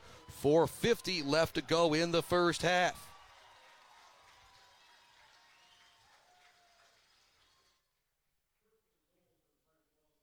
First down and goal. And much love going out to our friends Kenneth Egger, DDS, the Fisher Companies, Gross Farms, and Brad Gross Electric, Schaefer's Bait and Sporting Goods. Almost up north, Stitches for Britches, Doozy's Ice Cream Place, Thomas McCann and the crew at Boomer's Lawn Care, Barry Funeral Home, Dog Central, Sydney's Judge's Bench, the Beal City Village Store, Smith & Sons, Mount Pleasant Heating and AC, the Isabella Community Sportsplex, and Dance Again Dress Consignment Shop in Wademan. Still need your dress for the snowball? Kara and the crew have got you covered. They fake the pitch now. It's a run for Buchholz off to the far side. He's into the end zone. Touchdown, Harbor Beach. Oh, excellent play design there for Buchholz to take it into the end zone for the TD. He faked the pitch to the near side, ran it out to the far side, and got into the end zone. Let's see if they consider going for 2 here. It is 13-8 right now. Will they kick the extra point to make it 14-8, or will they chase that point here that Beal City kind of took advantage of? Buchholz is going back out there offensively. It looks like Benson Harper is going to line up at wide receiver here to the near side. And so going for 2 will be the Harbor Beach Pirates. Beal City's only had it twice in this ball game as Harbor Beach ran about 7 minutes of clock off here in this drive. Shotgun look. 2 running backs each way. Buchholz wants to throw it. He's flush. He's going to be brought down in the backfield. Getting a hold of him is Kevin Connors to stop the 2-point conversion. The score will remain 13-8. The Aggies will get it back with 4:06 left to go in the second quarter. Right after this on the Mid-Michigan Sports Network. Value is not just a price. When you buy something for your home, it's an investment. Knowing that you're getting a great deal and service after the sale is priceless. At Woods Household, we only carry quality products for your home at competitive prices. Furniture that is attractive and durable. Comfortable mattresses that last for years. Flooring that stands up to wear and tear. These are all products that last by trusted name brands like FlexSteel, Serta, Whirlpool, and many more. So shop the Woods way. Blocko Pools and Spas is Mid-Michigan's #1 pool and hot tub destination that will turn your old space into your #1 destination. From delivery of a full pool for the family to the relaxing hot tub for after work for mom and dad, Blocko Pools and Spas does it all. Stop by their showroom on Remus Road to check out their beautiful selection of hot tubs and learn how you can build the pool of your dreams. Welcome back to it here on the Mid-Michigan Sports Network. 13-8. Yes, 13-8 is our score. Going for the 2-point conversion. Try and keep things even points-wise. Was Harbor Beach no good? Gavin Connors made a couple big plays in the backfield defensively for the Aggies here in the first half. Last time Harbor Beach scored, the Aggies answered back with a 3rd down and 10, 59-yard touchdown. This kick's going to go into the end zone. The Aggies will take over at their own 20-yard line. We've got 4:06 left to go here in the first half. The Aggies will get the ball to start the second half. So the dream scenario here for all the coaches and the players is to go down and score with just a couple seconds left to go, take the lead, get the ball to start the second half. But you got 80 yards to go and only 4 minutes to do it. But we've seen this Aggie offense with quick strikes all season long. Got Beitler, Latham, Bogue, Upton, Hunter McDonald out there on that offensive line. It's Aaron Locke, Drake Gatrell, Grady Gatrell, Avery Small, Gary Zucker, Eric Elias, Braxton Bukovich, Drew Gross, and Cadence Carnes carrying the rock. This time it's Bukovich to the far side. He's going to pour ahead for 7 or 8 yards there on first down. Brought out of bounds on the far side of the field. They're actually going to say to wind the clock here. It looked like he got out of bounds, but they'll keep things churning. 3:50 left to go, second quarter, second down play coming up for Beal City. They don't have the timeouts on the clock here, but I believe Beal still does have all 3 of their timeouts remaining. Actually, all 3 still left. Harbor Beach has used 1 timeout. Drew Gross is going to be a wingback here to the near side. A wide receiver to the far side of the field, it's Aaron Locke. Deep back remains Braxton Bukovich. The far side of the field at a wingback, it's Gary Zucker. Handoff up the middle, nowhere for the ball carrier to go. Excellent job by that defensive front of Harbor Beach. Logan Cruz, one of the guys in on that play.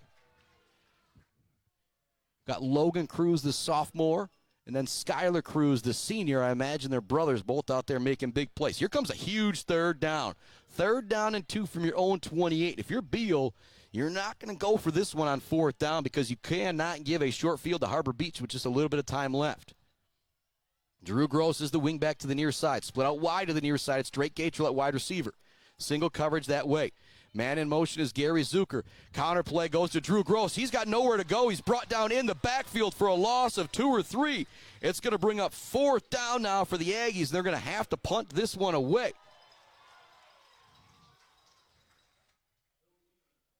Clock continues to run. Actually, timeout on the play from Harbor Beach. They will use one of their timeouts, I believe, here to stop the clock. Both teams going to the sideline. It's 4th down, and they still got 2 up on the board there, but it looks more like a 4th down and long 3 here actually at the field. 2:39 left to go. Beal at their own 27-yard line. This is just their 3rd possession of the first half. Their first drive started at their own 30-yard line. They went 9 plays, but had an incomplete pass on a 4th down and 4 to turn it over back to Harbor Beach. Harbor Beach took over with 3:41 left to go in the first quarter at their own 34. They ran 5 plays. The big play on that drive was a messing 35-yard run to get Harbor Beach down to the 5-yard line. Potts DeVio took it in for the touchdown to make it 7-0 Harbor Beach. But then the Aggies answered right back in a hurry. They had a 3rd down and 10 play, 59-yard tutty from Kyler Smith to Eric Elias down the seam. All sides on the extra point allowed Beal to go for a 2-point conversion. They then took the lead 8-7. But then Harbor Beach answered back with an 11-play drive, including a 4th down and 4 pickup. Buchholz took it in for the touchdown. They went for 2. That was no good. Now out there to punt things away is Eric Elias. Harbor Beach being very careful. I don't think we're going to see much of a rush here on the punt. Elias will boot this one away. Not a great punt. Hopefully it takes an Aggie bounce, and it does take a nice Aggie bounce down to the 33-34-yard line. That is where Harbor Beach will take over. They lead at 13-8 with 2:30 left to go in the first quarter or the first half. This is a huge 2 minutes and 30 seconds coming up here. If you're Beal City, I just don't think you can let Harbor Beach get into the end zone here to go up by 2 scores. Harbor Beach have it at their own 34. Harbor Beach has started at their own 40, their own 34, their own 37, and now back at their own 34. Buchholz is going to line up in the shotgun. Line up here to the near side. It's the 2 big tight ends. To the far side, it's the wide receiver, Benson Harper. Quick throw here over to one of the tight ends, trying to find some room as the ball carrier. Upended by Avery Small. Big-time tackle out there from Small, bringing down Matt Geiger. Again, Geiger is another senior out there. Every guy that has touched the ball for Harbor Beach in this first half has been a senior. Whether that's been the aforementioned Geiger, Potts DeVio, Messing, Cabin, Harper, or the quarterback Buchholz, they're all seniors. 2nd down and 7, now under 2 minutes remaining here in the first half. Harbor Beach leads Beal City 13-8. Buchholz with the run. He's brought down in the backfield. Nick Irvin there coming in to clean it up. Wyatt Wilson and Drew Gross. That's going to bring up 3rd down and long for Harbor Beach. Now maybe you start to salivate here a little bit if you're Beal City. Say, man, if we get it back, we got a couple chances to take some shots here. Geiger coming back in. Substitution brought to you by our friends at Mount Pleasant Automotive. Just like these coaches need replacement parts just about every play, your vehicle needs replacement parts, and Mount Pleasant Automotive has them for you. Still waiting on a score update. Malley Construction, Brad Malley, Well Drilling, Clark Modular Homes. Montebello did not start till 2 o'clock, but scores from last night. Ithaca falling to Pewamo. Mount Pleasant beating East Grand Rapids. Buchholz is going long to Benson Harper. It's incomplete. Overthrown on the play. That's going to bring up 4th down and 8. I don't mind that shot right there, though, from Harbor Beach, especially since he didn't take a timeout. You let the clock run a little bit. Now there's 1:04 left to go in the first half before you punt it back to the Aggies. But the Aggies, I talked about it, they are a quick strike offense. And if it's Avery Small and Gary Zucker back deep to receive the punt, it was just a couple weeks ago that we saw Avery Small take one to the house against rival Sacred Heart Academy. It's going to be the senior Cruz, Skylar Cruz back deep to punt this one away with 1:04 left. It's just Avery Small back deep. A little bit of pressure being put on the punt here. It's not going to be a good one, but it will take a rugby roll for Harbor Beach. That is a very, very fortunate roll for the Pirates of Harbor Beach. Beal could have had the ball in Harbor Beach territory if that one did not take a solid roll. Instead, Beal's going to have it at their own 37-yard line with 59 seconds left to go. And I still believe they have all 3 timeouts in their back pocket, though. Last week against Saginaw Novell, there was 1:44 left to go in the second quarter, and I believe the Aggies ran 13 plays going to the sideline with short throws and runs to the sideline where they made sure they could get out of bounds. 13-8, Harbor Beach with the lead. Beal City will get the ball to start the second half. There's 59 seconds left to go in half one till our Gates Drilling and Service halftime report. Trips wide receivers to the left of Kyler Smith, the wide side of the field. Avery Small goes in motion.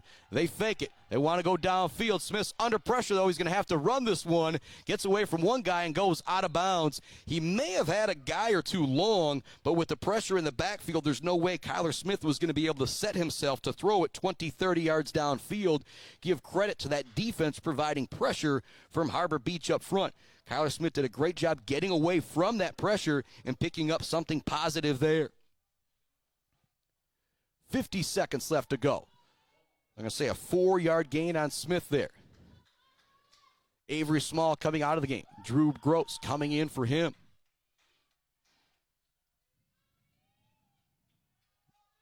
Drew Gross is going to be lined up at running back. Kyler Smith in the backfield. Here to the near side at wide receiver, it's Drake Gatrell.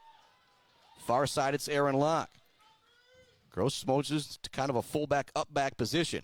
They fake it one way. Now go over to Aaron Locke, see if he can make a man miss. He's not able to do so. Great tackle on the far side of the field. Clock will stop for a moment as Locke is able to get out of bounds. Very important there for him to be able to do so. Great defense on the far side of the field. That was Luke Bisher, another senior for Harbor Beach, in on the play. Just seniors all over the place for the Harbor Beach Pirates. We've got a timeout on the field. I didn't see who took that timeout, but with 3rd down and 4 coming up here, it's from the Aggies. I'm actually going to call it 3rd and 3 now. There's 42 seconds left to go. Beal City has it at their own 44-yard line. They already have one 59-yard touchdown in this game, so we know they're very, very capable of going to the air and putting up points in a hurry. But you also got to be very careful. You don't want to make a mistake here and give Harbor Beach another chance to get the football back. But this one has been as tight as you would expect it to be. The difference in this ball game right now, just a matter of couple inches, maybe one more play being made by Harbor Beach in this game. That 4th down and 4 pickup, maybe so far the biggest, most important play of the game, but our Bill's Custom fabrication of the game and our Mumford Oil and Gas Supply assist of the game is Kyler Smith to Eric Elias on a 3rd down and 10 connection for the Aggies' lone score of the first half. 13-8 is the score. It was 7-0 Harbor Beach. The Aggies scored, got the 2 to make it 8-7. Then Harbor Beach scored, decided to go for 2. They were stuffed by Gavin Connors. 3rd and 3. Big play here. Harbor Beach wants to go into the half with the lead. Beal City wants to stay on the field to try and take that lead. It goes to Zucker. He gets a couple decent lead blocks out there. Tries to get the outside. He's going to be forced out of bounds. He will not pick it up. Benson Harper with the tackle to force him out of bounds and force the 4th down. Great play by Benson Harper. Zucker tried to get that outside edge. No, they're going to give him first down yardage. Pardon me, the angle I had here was not the greatest. That is huge. A great job by Gary Zucker picking up the yardage to get the first down. He also gets out of bounds, so the clock will stop here. Kyler Smith in the shotgun. Lined up to his right is Drew Gross. Also lined up to the right as an upback is Eric Elias. The other upback is Gary Zucker. The two wides are Gatrell and Aaron Locke. Kyler Smith's got all kinds of time in the backfield. Now rolling here to the near side. Throws it. Almost caught by Gatrell. He's hit from behind, and the ball was jarred loose at the 35-yard line. That's going to bring up second down and 10. But a great job by the offensive line there of Beal City. Harbor Beach dropped a lot of guys back in coverage. Gatrell did a good job getting open, but it was a great defensive play by Andrew Cabin coming in, and as soon as Gatrell got his hands on the football, Cabin laid a lick on him from behind, and there was no way Gatrell was going to be able to hold on to that football. Smith heads back to the huddle with the play. It's Beitler, Jarrett Latham, Nick Bogue, Jacob Upton, and Hunter McDonald across that offensive line. Line up at wide receiver to the far side of the field is Aaron Locke. Here to the near side, it's Drake Gatrell. The wingbacks are Elias and Zucker. Running back is Drew Gross. Kyler Smith takes the shotgun snap. Wants to throw it here to the near side. It's caught by Gatrell for first down yardage, and he quickly gets out of bounds. Excellent play call there from the Aggies. They pick up the yardage. They quickly get out of bounds to stop the clock as well. First down and 10 for Beal City. They now have it at the Harbor Beach 41-yard line. This is a big 20 seconds coming up here. Beal City is a threat to score on every play from 41 yards out. If they could somehow get a touchdown here, they'll have all the momentum going into half. If you're Harbor Beach, you get the stop here, you will have the momentum going into half. But either way, the Aggies will get the ball to start the second half with a chance to take the lead. Hopefully they go into half with the lead. Let's see what happens in the final 20 seconds. Same formation here. Locke and Gatrell split out wide. The wingbacks are Elias and Zucker. Running back is Drew Gross. Smith dropping back, looking throw. Zucker's open over the middle. Makes a man miss down to the 20-yard line before he's brought down. I imagine we will see Beal City expend a timeout here. They will. 6 plays, 3 first downs on this drive for Beal City. There's 12 seconds left to go, and they've got it at the Harbor Beach 20-yard line. You probably have 2 plays here to try and get to the end zone if you are Beal City, or do you try and maybe set something up to make this a 2-point game with a field goal from Connor Sienkiewicz? Right now, that field goal would be about a 37-yarder. He's got the boot to make it, but the field is a little slippery out there as well. Much love going out. GNS Mechanical, hanging by a thread, Pure Plumbing, All Seasons Fireworks, WW Construction, The Diner, Block Electric, Brickner and Buckner, Farm Bureau Insurance Group, Dick Sova Auto Sales, Powell Frame and Collision, Bogue, Banga and Bradley, Martinez Lawn Care, along with the Maryland Chapman Memorial Fund. Also love the J&J Auto, Blockco Pools and Spas, Konwinski Construction, Weber Brothers Sawmill, Mumford Oil and Gas Supply, ES Graphics, Mount Pleasant Automotive, Bryce Updegraff, Joe Wentworth, Pradium Realty, Robin Stressman and Associates. And as I still got a couple seconds, you know we're coming to you from our Barbary Law Studios, built by the aforementioned Konwinski Construction. Gates Drilling and Service halftime report coming up. Also love Bill's Custom Fab, the Bird All-American Grill, Clark Modular Homes, Weefridge Financial, and Woods Household Appliance, Brad Malley Well Drilling, and Malley Construction. Here comes the first down and 10 play. 12 seconds left to go in the first half. Gatrell lined up at wide receiver here to the near side. Kyler Smith dropping back to throw. There's some pressure. Quick throw out to Avery Small. Tries to find a block. He's going to have to get out of bounds. Great job by Harbor Beach providing a lot of pressure in the backfield that time, not allowing the routes to develop downfield. Thus, you had to go to Avery Small. Now 5 seconds left to go here for Beal City.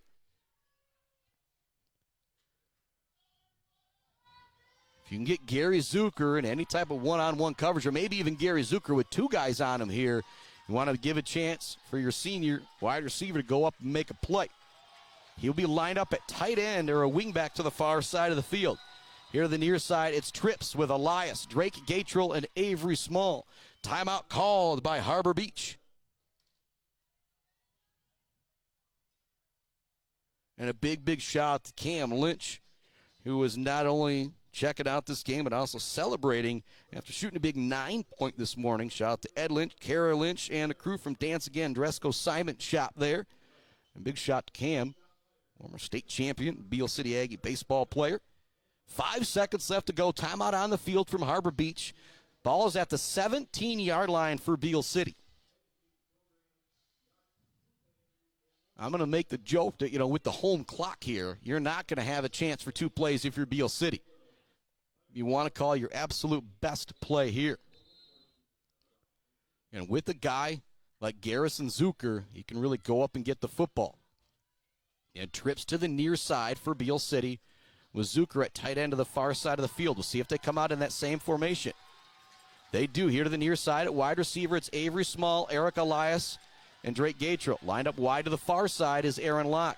At a wingback to the left of Kyler Smith is Gary Zucker. Here comes the play. Going to the end zone. It's going to be incomplete. Just a little too low for Avery Small, and that will bring us to the half with an incompletion in the end zone to end the first half. And so if you're Harbor Beach, you take that momentum into halftime, leading at 13-8. But Beal City will get the ball to start the second half. Coming back with our Gates Drilling and Service halftime report right after this on the Mid-Michigan Sports Network. Brad Malley Well Drilling has proudly served Mid-Michigan since the early 1990s. We are family-owned with 3 licensed drillers and over 100 years of experience. We specialize in 5-inch PVC water wells and systems ranging from 2 to 12 inches. Every well we do includes a 5-year warranty and 1-year parts and labor guarantee. We are available 24/7, and you'll always talk to a real person. Call Brad Malley Well Drilling today for a free estimate. Trusted service, generation after generation. Clark Modular Homes in Mount Pleasant are a one-stop shop from the buy, the build, and beyond with their fantastic service department. Stop in to see their selection and purchase options today on Pickard Road, or visit them online at modularhomesbyclark.com. Clark Modular Homes, supporting Mid-Michigan youth in and out of the classroom.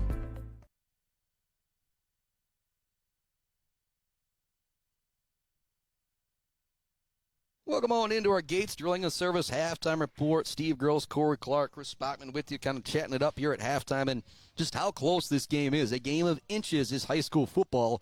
A 4th down and 4 throw, maybe just a bit overthrown. The last throw there of the first half, maybe catchable in the end zone, really close. Kyler Smith, 5 of 9 in the first half for 97 yards and a touchdown. Braxton Bukovich, 8 carries, 43 yards in the first half. That's kind of really the only halftime stats that you really got here. And so 13-8 is our halftime score. Time to send it off to This Week in MHSA Sports with John Ross. When we come back and get you set up for the second half. Beal trails 13-8 at the half versus Harbor Beach. This game is going to come down to the wire. Make sure you don't miss it. Time for This Week in MHSA Sports with John Ross. We'll be back with more of your Gates Drilling and Service halftime report right after this on the Mid-Michigan Sports Network. Jenna Gates And Kyle Gates here. We are the 5th generation with Gates Drilling and Service. We've been serving our friends and neighbors in Michigan since 1893. We have the latest and greatest well drilling technology, allowing us to put in wells where others can't. Lake lots and tight spaces are no problem. From our family to yours, thank you, and call at 989-772-7841 for all your well drilling and service needs. Gates Drilling and Service, where Gates goes, water flows. Bill's Custom Fab can handle any job you need, from large-scale steel building projects to fixing your favorite stainless serving pan. Bill's Custom Fab can weld and fabricate anything. Call today at 989-772-5817 or stop by on Gover Parkway in Mount Pleasant. Good luck to all of our local athletes from Bill's Custom Fab. The Bird in downtown Mount Pleasant, open every day but Sunday for lunch and dinner. Delicious pizza, the world-famous Bird Burger, handcrafted, fresh-baked subs, many apps, and much more. There's something for everyone at The Bird in downtown Mount Pleasant, where friends gather like family. The Bird, supporting high school sports in mid-Michigan for nearly 100 years.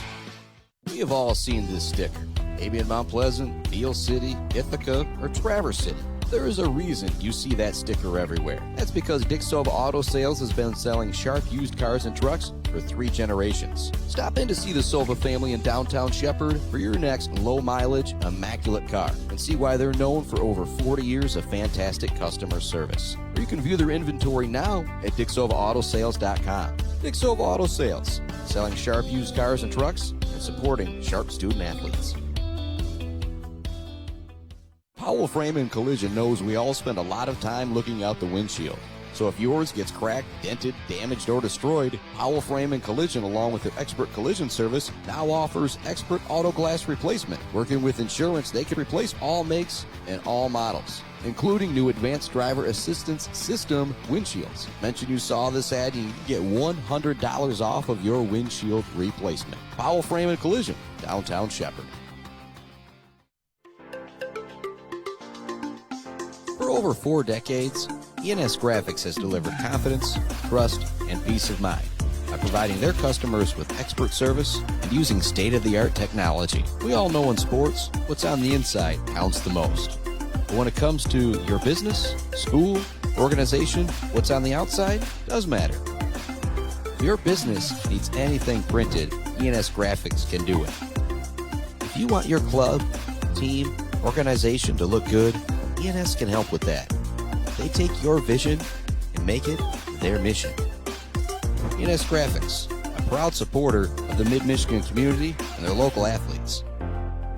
Visit ENS Graphics at their location down in Ithaca or visit their website at esgraphics.com.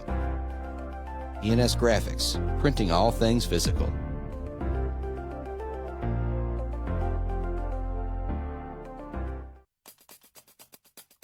Shelby High School looks to keep a great football season going for another week, and some of the top performances from across the state are highlighted on TikTok. I'm John Ross, and this is This Week in High School Sports, powered by the Michigan Achievement Scholarship. Each week on our social media channels and at MHSAA.com, we highlight a performance of the week. This week will be the 11th of the school year, and so far we have had some very noteworthy accomplishments. Like Kate Posey of Big Rapids, who carded her first hole-in-one on the golf course and helped Big Rapids to a Central State Activities Association title. Sam Schumacher, who started the year 20-0 in tennis, losing just one set total, who would then go on to win the state championship at #1 singles in Division II. And how about Talia Schreiber, a cross-country runner from Pickford? She won a 3rd straight Upper Peninsula title in Division III while posting the fastest time in UP D3 history. The 2nd and 3rd fastest times also belong to Schreiber. More than their accomplishments, Performance of the Week shines a light on the unique personalities of these athletes. What's the best fast food? Pizza topping? Most used emoji? They've got opinions on everything. To see those answers and this week's Performance of the Week, check out the MHSAA's TikTok page or visit us online at MHSAA.com. It's time for Game Balls, when we highlight a trio of standout performances from the past week.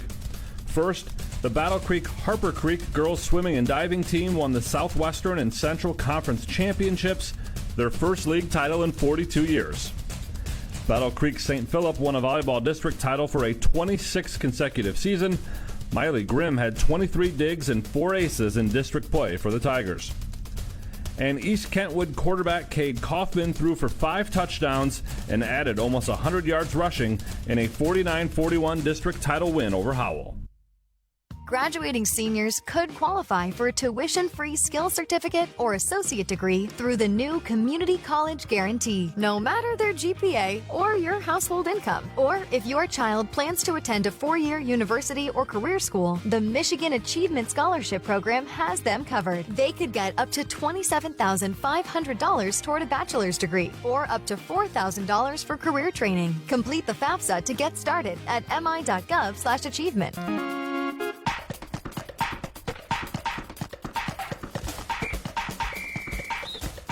Our weekly Be the Referee feature takes a look at the fine art of officiating with registered official Paige Winnie. We're on the football field this week with 23 other players. 23 is one too many. There should only be 22 on the field at once. 11 on offense, 11 on defense. But on this play, the offense had a 12th player lined up on the field. What's the call? It depends on when the penalty is spotted. If the officials catch it before the play is run, that's an illegal substitution and a 5-yard penalty. But if the ball is snapped and a play is run with 12 on the field, and the 12th player is not attempting to get off the field, then it's a legal participation and a 15-yard penalty. It's also a 15-yard penalty if the offense uses a substitution to create a deception. Thanks, Paige. Now more than ever, we need officials. If you're interested, please go to the MHSAA website now to register. It's been an exciting start to the football playoffs as regional finals are being played throughout the state this weekend. Galesburg Augusta qualified for the first time since 1997. Manton qualified for the first time since 2014. And Shelby, the Tigers, not only qualified for the first time since 2013, but have won 2 playoff games, including a district title in Division 7, and have their eyes set on more. Shelby went 5-4 this year, their best regular season record since that 2013 season. In both 2012 and 2013, Shelby went 8-1 in the regular season and advanced to the Division 6 semifinals. This year, they've already won 2 playoff games on the road, beating Leroy Pine River in round 1 and Harrison in the district final. And now they are just 2 wins away from playing in the Division 7 final on Sunday, November 30th at Ford Field. That would mark their first ever appearance in the football final. For more on the Shelby Tigers and how they've overcome an injury to one of their quarterbacks and captured a district title after 5 winless seasons in the last 11 years, check out Tom Kendra's article found at MHSAA.com. And to see the schedule for semifinals, finals, or for information on the 8-player finals being held in Marquette on November 22nd, head to MHSAA.com and click on football. You've been listening to This Week in High School Sports, powered by Michigan Student Aid, a production of the MHSAA Network. Thanks for joining us. I'm John Ross. We'll be back next week.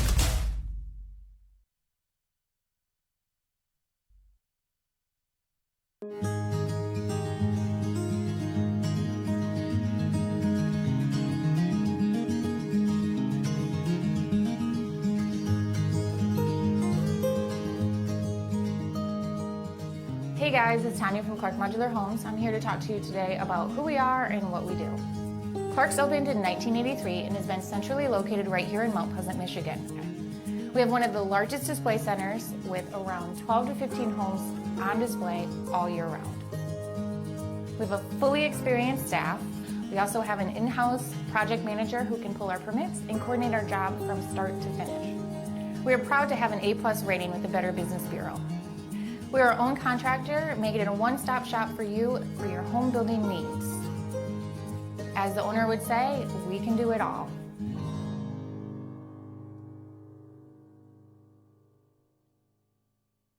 Brad Malley Well Drilling has proudly served Mid-Michigan since the early 1990s. We are family-owned with 3 licensed drillers and over 100 years of experience. We specialize in 5-inch PVC water wells and systems ranging from 2 to 12 inches. Every well we do includes a 5-year warranty and 1-year parts and labor guarantee. We are available 24/7, and you'll always talk to a real person. Call Brad Malley Well Drilling today for a free estimate. Trusted service, generation after generation. Weber Brothers Sawmill has been in the sawmill and logging business since 1950. Weber Brothers Sawmill buys standing timber and logs all over central and northern Michigan with National Hardwood Lumber Association certification. You can be assured of a professional job, from the marking and cruising of your woods through the harvest. Weber Brothers Sawmill is a proud supporter of our local high school student athletes. Blockco Pools and Spas is Mid-Michigan's #1 pool and hot tub destination that will turn your old space into your #1 destination. From delivery of a full pool for the family to the relaxing hot tub for after work for mom and dad, Blockco Pools and Spas does it all. Stop by their showroom on Remus Road to check out their beautiful selection of hot tubs and learn how you can build the pool of your dreams. J&J Auto in Wademan is Mid-Michigan's elite automotive repair shop. J&J Auto offers complete collision repair and mechanical repair. Stop by on Wademan Road or call them today at 989-644-8908. J&J Auto, proud supporters of high school student athletes. Pure sportsmanship is the most important thing in high school sports. When it comes to your home or business, Pure Plumbing just might be the most important thing. If your plumbing isn't pure, don't worry, no one needs to see the other angle. For Pure Plumbing, call 989-644-8928 or visit mipureplumbing.com. Block Electric Company in Wademan has been powering Michigan for over 30 years. There's no job too big or too small for Block Electric Company, like an entire school or something simple at the home, like making sure the outdoor lighting, thermostat, or ceiling fan is installed professionally. Block Electric Company is a proud supporter of local schools and high school student athletes, learning skills in and out of the classroom to lead our communities tomorrow. Good luck to all student athletes from Block Electric Company, and go Aggies. Welcome back inside our Gates Drilling and Service halftime report here on the Mid-Michigan Sports Network.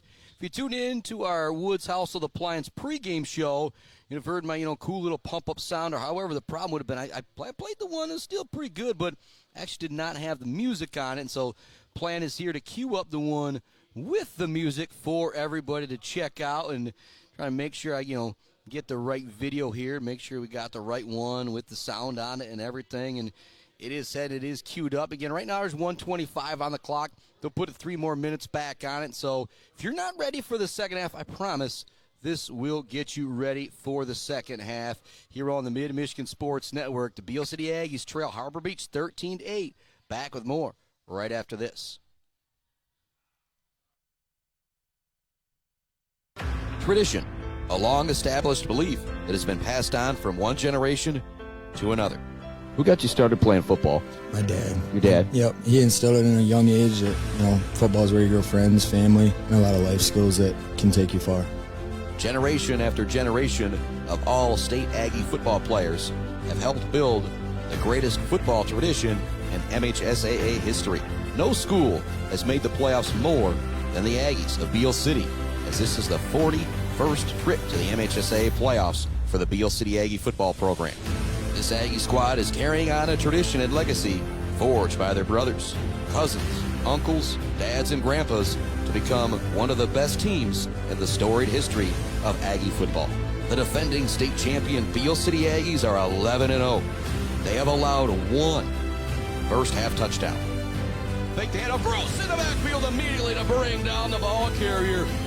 They have outscored their opponents 503-51. Man in motion, gets the handoff. Campbell looking to get the edge. He's blasted right away. Wyatt Wilson coming up out of that pile. Zucker in motion. Handed off to Bukovic. Great play right there. Bukovic is gone. Across 30, 20, 10. Touchdown. Braxton Bukovic. They're Highland Conference champions and district champions after besting Saginaw Novell at home last week. Gross gets the handoff on the jet sweep, looks to get the far side edge. He's got first down yardage, runs through a tackle, pours ahead for a couple more yards.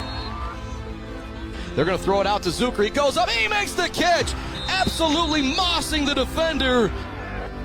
Gross gets the handoff. Hunter McDonald with a big-time block on the outside edge. Touchdown, Drew Gross. Zucker goes in motion. It's a fake snap there from Smith. They fake it, they throw it out. Zucker's wide open. They didn't cover him. He's got it. Touchdown, Garrison Zucker.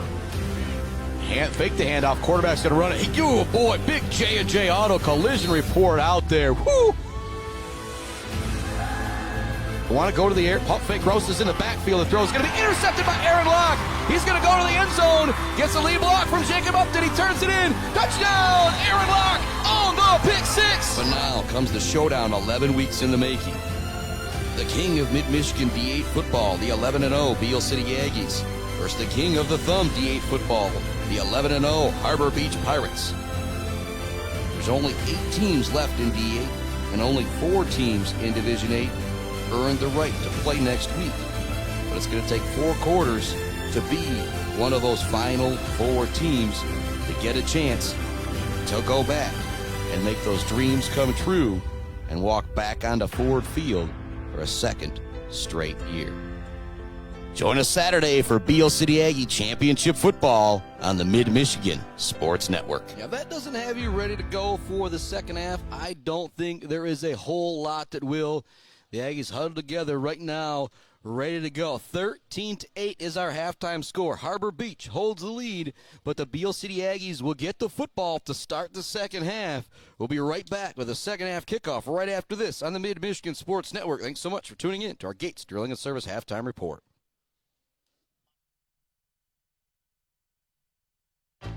Bill's Custom Fab can handle any job you need, from large-scale steel building projects to fixing your favorite stainless serving pan. Bill's Custom Fab can weld and fabricate anything. Call today at 989-772-5555. 888-5817 or stop by on Gover Parkway in Mount Pleasant. Jenna Gates. And Kyle Gates here. We are the 5th generation with Gates Drilling and Service. We've been serving our friends and neighbors in Michigan since 1893. We have the latest and greatest well drilling technology, allowing us to put in wells where others can't. Lake lots and tight spaces are no problem. From our family to yours, thank you, and call at 989-772-7841 for all your well drilling and service needs. Gates Drilling and Service, where Gates goes, water flows. Here we go. Start of the second half. Regional championship football. The Beal City Aggies trail Harbor Beach 13-8. Both teams kind of clean first half. I mean, Corey Clark might have only been 1 or 2 flags out there as well. Neither team with a turnover. A couple big plays out there for each team as well. A big run for Harbor Beach, a big pass and touchdown for the Aggies. But the difference right now is that game of inches. A couple throws, maybe one could have been caught, maybe one a little too tall, that are the difference in this ball game. Here comes the kick from Skylar Cruz. Back deep to receive it for the Aggies. Gary Zucker, Avery Small, the up man, very dangerous up man, and Drew Gross. And he's actually going to field it just inside the 20-yard line. Looking for some room to the far side of the field. It's going to be brought down at the 30. That is where Beal City will start our first possession of the second half. The Aggies trail Harbor Beach 13-8 on the road. The final play of the first half was a throw into the end zone for Beal City that just came up short on a sliding attempt from Avery Small. There was also a 4th and 4 pass. It was just a little too tall for Eric Elias. And Kyler Smith has done great at quarterback. I'm not knocking him. Just the difference in this game is just a matter of 2 or 3 inches on 2 different pass attempts. The Aggies could be up in this game 21-13, 24-13 possibly. Gary Zucker goes in motion, handoff to Braxton Bukovich. He's got to cut it back right away. He's going to pick up a short gain. See where they spot it at. And right now, with that stop at the end of the second half, the Harbor Beach Pirate home stands have got all the momentum right now. Beal City needs to make some noise across the way, but we were talking about they're all so far spread out because it's such a small bleacher here. You've got Aggie fans from goal line to goal line, but they're going to start to make some noise out there on defense to pump up this squad. Because every time I talk with one of these kids, I say, does that noise make a difference? And they all say yes, yes, yes. Elias and Zucker, the 2 wingbacks. It's Zucker here to the near side. Deep back is Braxton Bukovich. Elias goes in motion. He's going to get the handoff. He's got to turn it inside. He's going to carry a tackler with him for a couple extra yards. It's going to bring up 3rd down and short here for Beal City. And this is a huge play here in the 3rd quarter.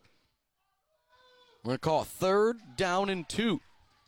If you're Harbor Beach, you get the stop here and force a punt from Beal City, you're going to feel very, very confident. But it's been tough to stop each team on these 3rd down and short plays. And right now, pumping up the crowd is the senior, Skylar Cruz. Nick Bogue, the center, heading up to that line. Deep back is going to be Bukovich. The wingbacks are Drew Gross to the far side. Here to the near side, it's Gary Zucker. Lined up at wide receivers, Aaron Locke. Zucker goes in motion. They hand it off to Bukovich with Zucker as a lead blocker. Breaks the tackle, looks to run through a couple more. He's brought down at the 40-yard line. A touchdown-saving tackle from Benson Harper. Again, Harper's not going to be our Zaid Batchelder baller of the game, brought to you by Weefrich Financial, because that's going to go to an Aggie. But number 10 out there for Harbor Beach has made a big, big difference in this game, offensively and defensively. He's had some big tackles. He's had a couple big runs, and when he's not running the ball, he's doing a really nice job blocking for this Pirate team as well. Clock continues to move as they reset the chains here. 10 minutes remaining in the 3rd quarter. Heading up to the line is that Aggie offense with a new set of downs. Same formation. Gross, Zucker are the 2 wingbacks. The deep back is Braxton Bukovich. At wide receiver, it's Aaron Locke. Man in motion is Zucker. Handoff goes to Bukovich once again. The sophomore running back pours ahead down to the 34-yard line. It'll be a very solid gain on 1st down here from the Aggies. You love what you're seeing from Beal City, saying you're going to respect the pass. Well, we're going to pour it right down your throat on this drive. 2nd down and 5. And if you're Harbor Beach, very similar to that Aggie defense, you just want to put them behind the chains here. A tackle for loss on this play to put them in a 3rd and 6, 3rd and 7. Bogue, Upton, Latham, McDonald, Beitler out there. Also got a tight end of Drake Gator to the far side of the field. Bukovich remains the deep back. 2nd down play. Man in motion is Zucker. Run to that far side. Nice block in the open field from Jarrett Latham. Zucker hurdles a couple players for first down yardage. Another first down for the Aggies on the 5th play of the drive. That's their second first down. Started at their own 32-yard line, covering a whole lot of real estate out there. Brought to you by Joe Wentworth and Bryce Updegraff from Pradium Realty, Robin Stressman and Associates. Here comes the first down and 10 play from the 26-yard line. Beitler, McDonald, 2 tackles out there doing a great job protecting Kyler Smith when he's wanting to throw. Remaining the deep back is going to be Braxton Bukovich. They're all lined up tight now with a couple tight ends. Handoff up the middle. Bukovich does a great job continuing to churn his legs forward. Again, he's going to pick up 4 or 5 yards here on first down. Exactly what the doctor ordered if you are the Beal City offense. 8:17 left in the third quarter. Second down and 5 for Beal City at the Harbor Beach 21-yard line. The home Harbor Beach Pirates lead it 13-8 here on the Mid-Michigan Sports Network. Our Barbary Law Studios, built by Konwinski Construction, all the way on the shores of Lake Huron today. Reverberating across cell phones and deer blinds throughout Mid-Michigan. Man in motion is it's Avery Small. He's got to turn it inside. It's going to be Benson Harper there with the tackle after a gain of maybe 1 or 2. And there is Benson Harper making another play out there for Harbor Beach. Solid spot out there, though, for Elias. It's going to bring up 3rd down and 2, maybe 3 here. We'll see what they put exactly on the scoreboard. Clock moving. 7:25 left to go. Here comes the 3rd down and short play from the 18-yard line. If you're Beal City, you got 2 plays to pick this up right here. Zucker as a wingback to the near side. Small as a wingback to the far side of the formation. Lined up right in front of Mr. Gary Zucker. At tight end is Aaron Lott. Deep back remains Braxton Bukovich. He gets the handoff, looks to pour ahead for the first down, and he's going to have it. Great job by Braxton Bukovich right there. He wasn't even looking for the big play. He was looking for those 2 yards that the Aggies needed. He got it and just a little bit more.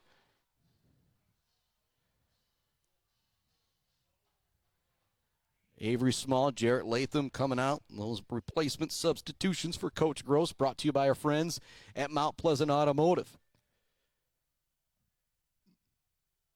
Threats to receive the ball. I see Drake Gatrell, Aaron Locke, Eric Elias, Gary Zucker out there. Braxton Bukovich will remain the deep back. Zucker, Elias, Gatrell lined up at tight end to the right of Kyler Smith on the side of Beitler. I'll be surprised if they do not run it that way.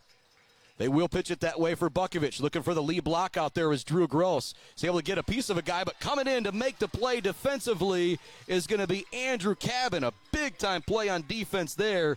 Might be just a short gain on the play or maybe even a bit of a loss. Let's see will they mark it. They're going to say no gain on the play. It's going to remain 2nd down and 10.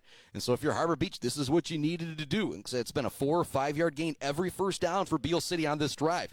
You finally get that initial stop on the 9th play of the drive. Play 10 coming up here. 5:45 remaining in the third quarter. The Aggies have ran off more than half of this third quarter clock already. In the shotgun on this play is Kyler Smith. 3 wingbacks. It's an empty set. Man in motion is Elias. He's going to be a blocker for Kyler Smith. Pressure right away. Smith's going to go down in the backfield. Ball comes loose at the last second, but it's going to be stopped by forward momentum. In the backfield to bring down the quarterback was Matt Geiger along with the senior Skylar Cruz. Geiger, another senior, as I continue to call senior after senior. It's going to bring up 3rd down and a mile. First big defensive play to back anybody up we've really seen in this ball game. We've seen a couple tackles for loss for maybe a yard or 2, but Kyler Smith was under pressure immediately. There was nothing he was going to be able to do. It's now 3rd down and long. The clock continues to move here at Harbor Beach High School as this third quarter goes very, very quickly. And do have a score update brought to you by Brad Malley, Well Drilling, Malley Construction, and Clark Modular Homes. Montebello down 28-8 versus Norway at Thurlby Field in Traverse City. Shotgun look, empty set on 3rd and long for Kyler Smith. Here to the near side as a wingback, it's Gary Zucker. See if they can find single coverage for him. They actually put him in motion, use him as a blocker. Smith looking over the middle, incomplete, big hit out there as Gatrell went up to make the catch. Coming in to separate him from the football was Ty Winkle. So that's going to bring up 4th down and long. But if you're Beal City, you might have to go for it here. And Drake Gatrell a lot tougher than I am as he heads back to the line for this 4th down play. And again, if you're Beal City, you're in no man's land here. It's at the 28-yard line. It'd be a 45-yard field goal. It's 4th and 23 from the 28 after the big sack moments ago. Incompletion just moments ago as well. Here comes the 4th down play. Pumping up the crowd is that defensive line of Harbor Beach. 4th and 23 for the Aggies. This drive started off very, very promising. We give credit to the Harbor Beach defense for coming up with that sack to back up the Aggies. Here comes the 4th down play. You got to go for it. You need 23 if you're Beal. Kyler Smith pressured again. He's going to go down in the backfield. Geiger with another sack here on this drive. Geiger, 2 sacks on the drive. It's going to be a turnover on downs. It's going to give it back to Harbor Beach at their own 38-yard line. They lead at 13-8 with 4:27 left to go in the third quarter. What a stop out there from the Harbor Beach Pirates after the Aggies kind of rolled right down the field as soon as that, the bend don't break defense right there. As soon as they got to the edge of that red zone, that defense really stood tall for the Pirates of Harbor Beach. They continue to hold all the momentum now with the lead and 4:27 left to go in the third quarter. The Aggie defense has got to come up strong here. Fake the handoff. Buchholz here to the near side. He's going to be brought down by Kyler Smith, but it's going to be a first down pickup for Harbor Beach, and you can hear the Pirate crowd roar here at Harbor Beach High School as they now taste the chance to hoist that regional championship trophy up by 5 with the football in Beal City territory. But I'm still waiting for the game-changing play for Beal City. Geiger just may have had our Bills Custom Fabrications of the game moments ago with those 2 sacks. But let's see what happens here. First down and 10, inside Aggie territory at the 48-yard line. Buchholz goes under center, hands it off to the up man Messing. He's got big room up the middle. He's going to be tripped up, but it's first down yardage at the 30-yard line of Beal City. Goes Harbor Beach. And right now, all the momentum in the black, in the orange. Beal City needs something positive to happen here in these next few moments. With the way the defense of Harbor Beach is played, you do not want to go down 2 scores late here in the third quarter if you are the Aggies. Clock continues to roll. 3:25 left in quarter number 3. Going under center is Buchholz. He's got 2 running backs behind him. Out at wide receiver is Benson Harper. They hand it off to Messing up the middle. He's going to pour forward for 3 or 4 yards. I'm going to try and describe this offense a little bit more. Buchholz has either got 2 or 3 running backs behind him. They fake it every single time up the middle to Messing, or he gets the ball. Every single time, though, they show that. Then they've got a fake pitch to the outside, and then you'll have Buchholz who will spin and run out to the opposite side. It's a very difficult offense to run, but when you get it down, you've got a senior quarterback, 3 senior running backs. They've been running this offense for 8 or 9 years together. They've got it down to a T, and it's so hard to read your keys out there if you're Beal City because every play looks the same. Fake the handoff to Messing once again. There's Benson Harper into the open field, down to the 11-yard line before he's brought out of bounds. It'll be first down yardage for Harbor Beach. 13-8 remains the score of the Aggies trail, and Harbor Beach is threatening at the 12-yard line. It'll be first down and 10 from the 12. Harbor Beach can still pick up a first down without getting into the end zone here. And in this moment now, this is where if you're Beal City, you need some type of big play. You need some type of turnover here. If you could put Harbor Beach back behind the sticks, force them to do a field goal attempt, it would stay a 1-score game. There's 2:32 left in the third quarter. Buchholz goes under center. Hands it off, trying to find that outside, it goes right up the middle to Messing once again. See, I'm getting confused out here with these handoffs. It's a big pickup for Messing on first down. Call it 5 yards. Clock continues to churn. 2:16 left to go in our third quarter. Second down and 6 from the 8-yard line coming up for Harbor Beach. Buchholz comes in with the play. And if you're Beal City, you need something to put them behind the chains here. Maybe a little Peanut Tillman punch out of the football here. So I don't think we're going to see them go to the air here.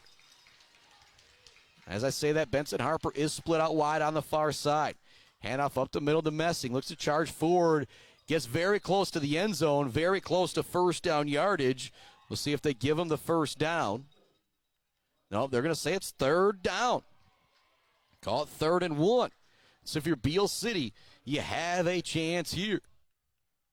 1:30 left in the third quarter of our regional championship game. Beal City trails the home team, Harbor Beach. Both squads are 11-0. Both squads have already won a district championship. It's Messing. It's Harper. It's Cabin in the backfield behind Buchholz on this 3rd down and 1 play. Beal City at this point, I feel like they're saying, if you go throw it, I dare you. And we will have a false start coming from Harbor Beach. That could be a big deal. And 3rd and 1 is going to move to a 3rd and 6. Whoo, boy, you're going to want to remember that one here. Harbor Beach is going to have to back it up a little bit. Now 3rd and 6 from the 8-yard line. The clock continues to move here. 50 seconds left in the third quarter.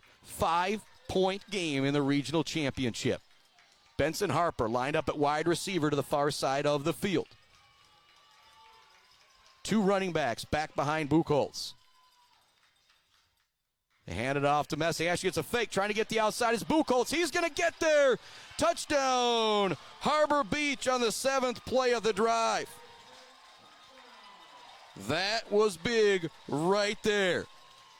And that's why you show that run up the middle to Messing every single time. I thought he had the football and Beal City had him stopped. But Buchholz spins around, runs the bootleg counter play for the touchdown. Harbor Beach goes up 19-8 with 29 seconds left to go in the third quarter. And they will come out for the extra point here to make it a 12-point game. That is the one thing you've got going for you right now if you're Beal City. You do have that couple extra points right now because you got the 2-point conversion, and Harbor Beach was not able to convert theirs. Extra point is up. It is good. 20-8 is the score. The Aggies facing their biggest deficit of the season, down 12 with 29 seconds left to go in the third quarter. They have got to have a big answer here. We're going to take a break and be back with more Aggie Regional Championship football here on the Mid-Michigan Sports Network. Weber Brothers Sawmill has been in the sawmill and logging business since 1950. Weber Brothers Sawmill buys standing timber and logs all over central and northern Michigan with National Hardwood Lumber Association certification. You can be assured of a professional job, from the marking and cruising of your woods through the harvest. Weber Brothers Sawmill is a proud supporter of our local high school student athletes. J&J Auto in Wademan is Mid-Michigan's elite automotive repair shop. J&J Auto offers complete collision repair and mechanical repair. Stop by on Wademan Road or call them today at 989-644-8908. J&J Auto, proud supporters of high school student athletes. Welcome back to it on the Mid-Michigan Sports Network. It is do or die time for the Beal City Aggie football team. They're 11-0 on the year. They are facing their biggest deficit of the year, down 20-8. Heading towards the fourth quarter on the road on the shores of Lake Huron at Harbor Beach High School. 20-8 is the score as Skylar Cruz comes out for the kick. It's going to be a bit of a dribbler fielded by Drake Gatrell at the 30-yard line. He's going to run it off to the far side of the field, get what he can, be brought down at the 36. So with Zucker and Avery Small back deep, Harbor Beach decides we're okay with maybe giving up a little bit of a short field here. 22 seconds left in our third quarter. Beal City doesn't have to score in a hurry here by any means, but with the way this game has gone, we had just 2 possessions in this third quarter. The Aggies ran 12 plays. He had 7 plays from Harbor Beach or so. You need to get a touchdown. You need to get a stop, and you need to get another touchdown. I think there's only going to be 3 or 4 possessions left in this game. They've got to end in the end zone for Beal City. You now have to shut down Harbor Beach. Drew Gross wants to get the outside edge. Nice block from Braxton Bukovich to lead the way. Across the 50 goes Drew Gross. Say Bukovich took the business end of a block there, but he still got in the way of the would-be tackler to spring Drew Gross for first down yardage into the territory of the Pirates of Harbor Beach. There's 15 seconds left to go in the third quarter. Clock stopped as I believe Mr. Gross went out of bounds. Or they're just resetting things. The clock will stay stopped even after they have the chains reset. Going under center is Kyler Smith. The deep back behind him is Braxton Bukovich. The two wing backs are Zucker and Drew Gross. Zucker goes in motion, handoff to Bukovich, running it that way. He's going to pour ahead for 6, 7, 8 yards there on first down. Will Mr. Braxton Bukovich. That will be the final play of the third quarter. The Aggies have it in Harbor Beach territory, but they trail by 2 scores heading to the fourth quarter in the regional championship game. I am hoping for drama in this fourth quarter, because that will mean the Aggies will be marching back right into a commercial break, back with a fourth quarter right after this on the Mid-Michigan Sports Network. Mount Pleasant Automotive on Mission has been serving local auto shops and do-it-yourselfers since 1988. Mount Pleasant Automotive is locally owned and carries all the auto part, car care products, and auto maintenance supplies you will need. Visit them online at mtpleasantautomotive.com. Mount Pleasant Automotive, caring for our cars and our local student athletes. Konwinski Construction offers a full range of construction services on small and large projects. Konwinski Construction is a leader in the community and are proud to support those student athletes who will be leading our community tomorrow. Konwinski Construction on Gover Parkway, Mount Pleasant.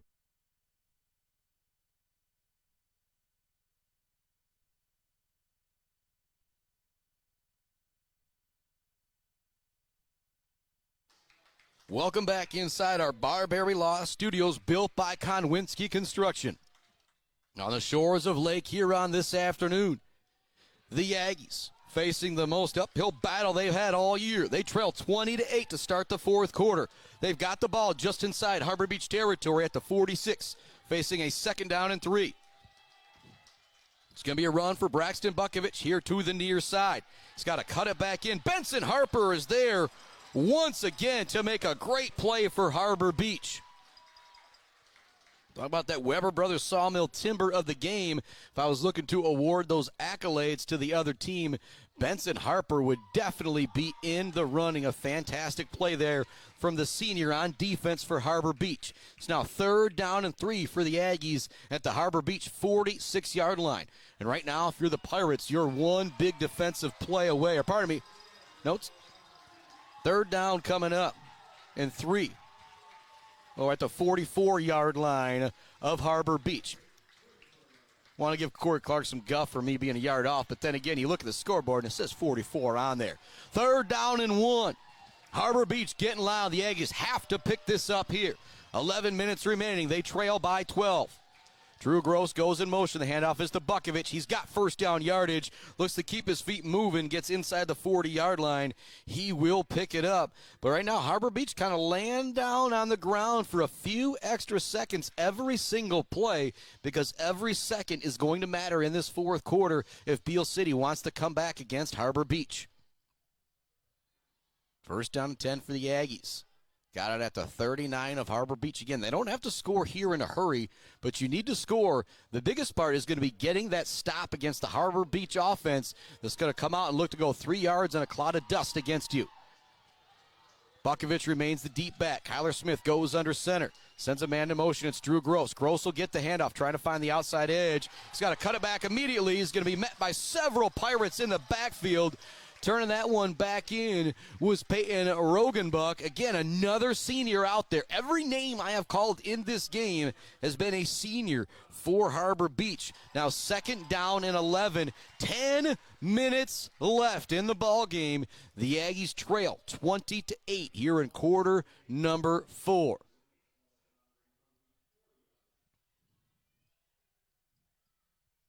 Gavin Connors coming back into the game on the offensive line. Again, much love to Barbary Law, Gates Drilling and Service, Bill's Custom Fab, The Bird, All-American Grill, Clark Modular Homes, Weefrich Financial, Woods Household Appliance, Brad Malley Well Drilling, and Malley Construction. Gross goes in motion. They fake it to him. Kyler Smith wants to go to the air. He's going to zing it long, looking for Zucker. Caught by Zucker inside the 10-yard line. What a catch from the senior. There's the play you needed if you're Beal City to give you some momentum. The Aggies now have it. First down and goal after the beautiful pitch and catch from Kyler Smith to Garrison Zucker. Woo, boy, just when things were looking dire, the Aggies make a play to keep their season alive. Still waiting to see exactly where they're going to mark the chains at here. They're moving the football. They're marking off some yardage here. I didn't see the actual penalty from the white hat, but they're going to put it at the 5-yard line. The Aggies are charging up to the line of scrimmage. I formation look with, is that Gross or Upton with the carry? That's Gross with the carry. He's going to be stood up at the line of scrimmage, though. He's not going to be able to get in. And that's big for Harbor Beach. Every second you keep the Aggies out of the end zone here, if you keep them out of the end zone altogether, it's a big deal. It's going to be a gain of 1 on the play. Second down and goal from the 4-yard line for Beal City. After the big completion, Kyler Smith to Gary Zucker. At tailback now is Braxton Bukovich. He gets the handoff, looks to pour it in. He's into the end zone. No, they're not going to mark him in. You got to be kidding me. They're going to mark him short. He was clearly into the end zone without a doubt. I don't even know if Bukovich ever went to the ground, but nonetheless, the clock's moving. You still have players down on the ground. They're not stopping the clock.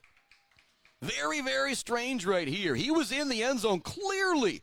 They're going to mark him at the 1-yard line. Oh, boy. Again, I don't even know if Bukovich's knee ever went down, and now it's third down and goal.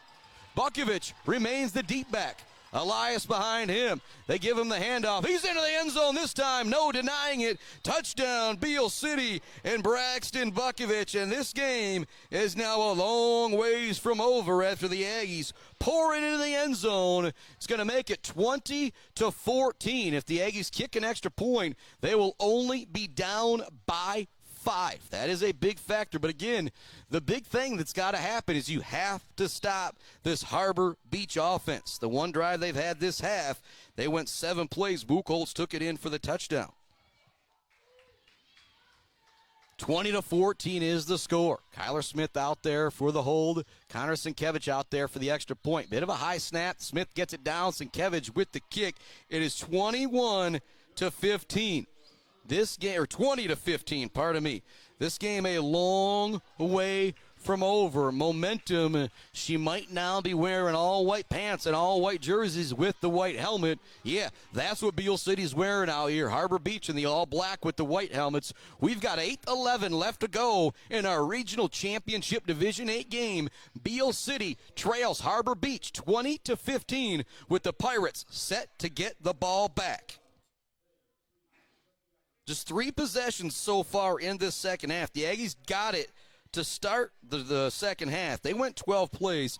2 big sacks out there from Joseph Geiger. Backed up the Aggies, turned them over on downs. Kyler Smith couldn't even get off the 4th down pass to try and throw it towards the end zone there. It was a 4th and 23 from the 25-yard line. They didn't have much of a choice but to go for it, but give Geiger credit for the stop there. Then Buchholz goes in for the touchdown with 22 seconds left in the third quarter to make it 20-8. But the Aggies respond in a big way, going 7-8 plays, 64 yards. Braxton Bukovich pours it into the end zone essentially 2 times to get the TD. It's 20-15. Harbor Beach with the lead, but now facing some real pressure here offensively. But that's where it's scary to be going up against a 4-year starter in Buchholz. What a catch from Geiger at the 35-yard line on the kick from the up man. He's going to be brought down at the 44. Beal tried to squib it, but Geiger with another big play here in the second half, just catching that football, saving his team maybe 20 yards of field position there. That was a fantastic play by Joseph Geiger. Or Matt Geiger, pardon me. Joseph Geiger, the sophomore, Matt Geiger, the senior. 8:06 left to go. If you're Harbor Beach, you'll have an 8-minute drive here. Got it at your own 43-yard line.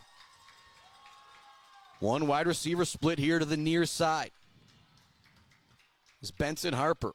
It's going to be a run all the way for Buchholz here to the near side. Nice job turning him in. Big hit out there from Kyler Smith. Kyler Smith showing he don't got to be the biggest guy out there to lay a big hit as he upends Buchholz. Buchholz getting up a little slow there. 2nd down and 7 on the play. We've only got 7:46 left in our ball game. Regional championship on the line. 11-0 undefeated Beal City. 11-0 undefeated Harbor Beach. What a battle. What a hard-hitting game this has been. Both teams do not want to see their seasons come to an end. 2nd down and 7. Buchholz goes under center. The T formation and those 3 running backs back behind him. Hand it off to Benson Harper. He's going to find some room. He's going to be brought down very close to the 1st down. And pardon me, that was actually Andrew Cabin on the carry. But it's a senior quarterback. It's 3 senior running backs back behind Buchholz. And it's actually going to be 3rd down and 2 here. If you're Harbor Beach, you actually kind of love this situation. You want to run as much clock as you can. Even if they're faced with a 4th down and 2, 4th down and 1, they're going to go for it here. If you're Beal City, the only chance you have of them punting is if you get a tackle for loss here. Headed to the line is Harbor Beach. Ready to go are the Aggies, looking for a J&J Auto Collision report here from Beal City. Buchholz goes under center. It's going to be a quarterback sneak. He's got the 1st down. What a call from Troy Schelke, the AD and football coach here at Harbor Beach High School. It will be 1st down yardage.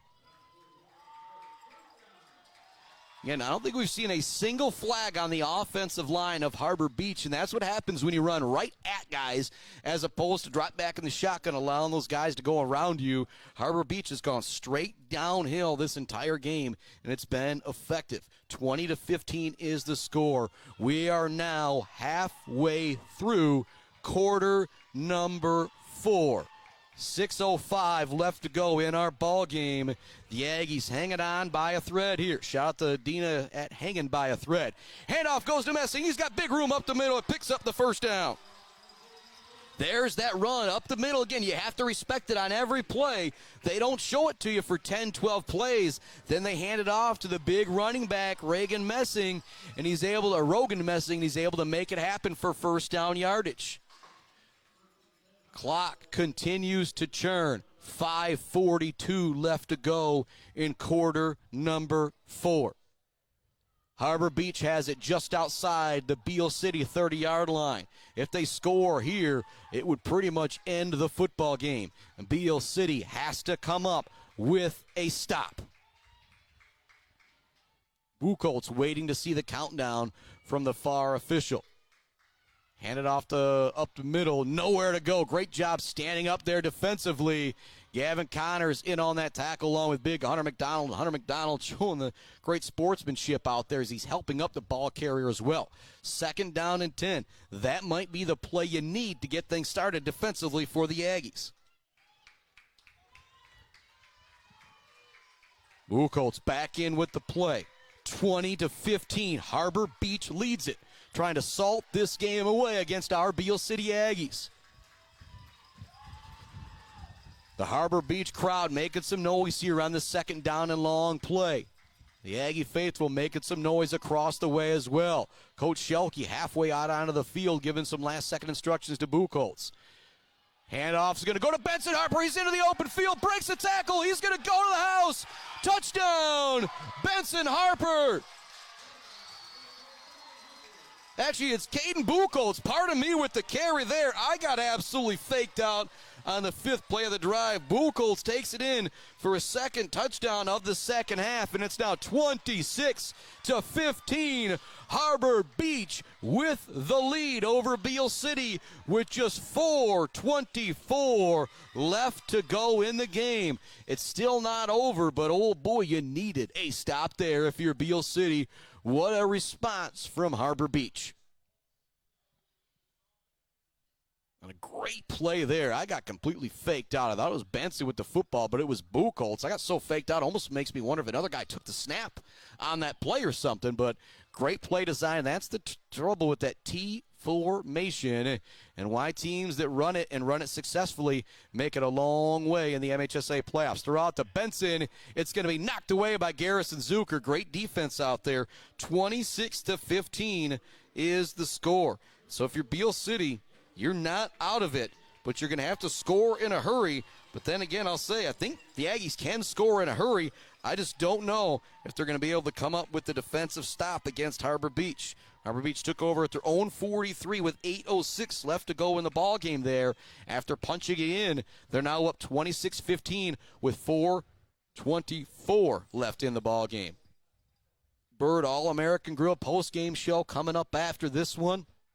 Hopefully something crazy happens here, and I'm headed down out onto the field to talk with the Aggies. If that's not the case, we'll keep it up here in the box and talk about, well, we already know we have a state semifinal next week. The Mount Pleasant Oilers taking on the Lowell Red Arrows. That game will be at a neutral site. If I had to guess, Alma College, Ferris State University. I think Cedar Springs has got a really nice field as well. I don't know if Ithaca would be big enough where they would give them a Division III semifinal, but that would be a good neutral site and a beautiful site to have that game. But if you ask me right now, I still hope that next week your boys following the Beal City Aggies somewhere in between Mount Pleasant and the Mackinac Bridge, as the winner of this game will take on Bark River Harris. Back deep to receive the kick. It's Avery Small. It's Gary Zucker. The up man is Drew Gross. Going to be a really high kick. It's going to be fielded by Zucker at the 20-yard line. Zucker's got some room up here to the near side. He might go all the way. Gary Zucker's just got to beat the kicker. He's pushed out of bounds at the 50. A really smart play out there from the kicker. Skylar Cruz kind of hanging back on that one. And he's not your normal kicker hanging back. He is one of their better players. Did a smart job there. Not even going after Zucker either. He kind of waited for him to push him out of bounds. Didn't want a chance of coming up and falling for a juke from Zucker. And so Beal City is going to start at the Harbor Beach 48-yard line, their own 48-yard line. So every time it seems like Harbor Beach might kind of just take the momentum for the W. Beal City comes back in the old Lee Corso. Not so fast, my friend. Shotgun look for Kyler Smith.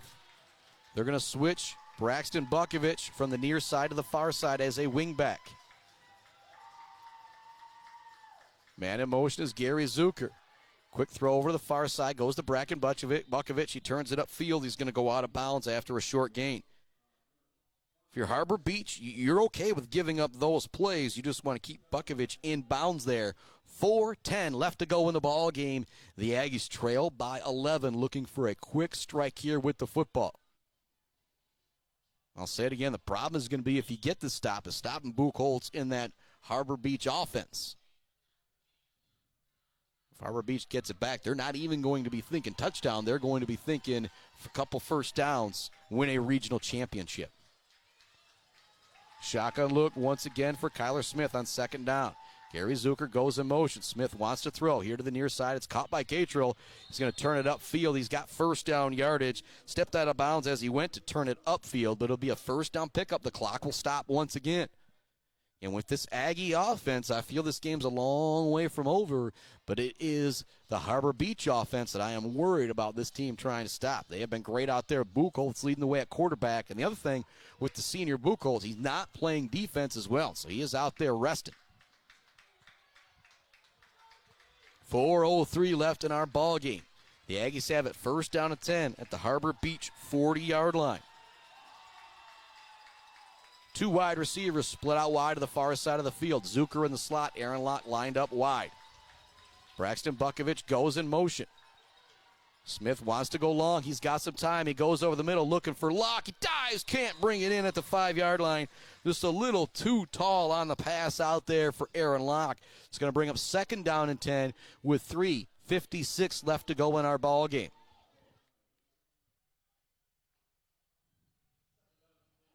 Bit slippery out there with the football. Hasn't been rain pouring down by any means, but it's been sprinkling out there a bit. And so tough to throw the football. Tough to catch the football out there. Second down and 10 for Beal City. 3:56 left in our ball game. They trail by 11. Braxton Bukovich is in the slot. Aaron Locke lined up outside of him, outside of both of them. To the far side of the field, to the left of Kyler Smith, is Gary Zucker. Smith wants to go downfield. He's looking for Zucker. It's going to be intercepted. Picked off by Mr. Benson Harper, who continues to make defensive play after defensive play for Harbor Beach. If you're looking for MVPs of the game for Harbor Beach, it's Buchholz on offense and Mr. Benson Harper on defense. Also an assist to Matt Geiger out there as well. He had back-to-back sacks earlier in the second half when Beal City was trying to drive to take the lead. It was 13-8 at the half. The Aggies were driving.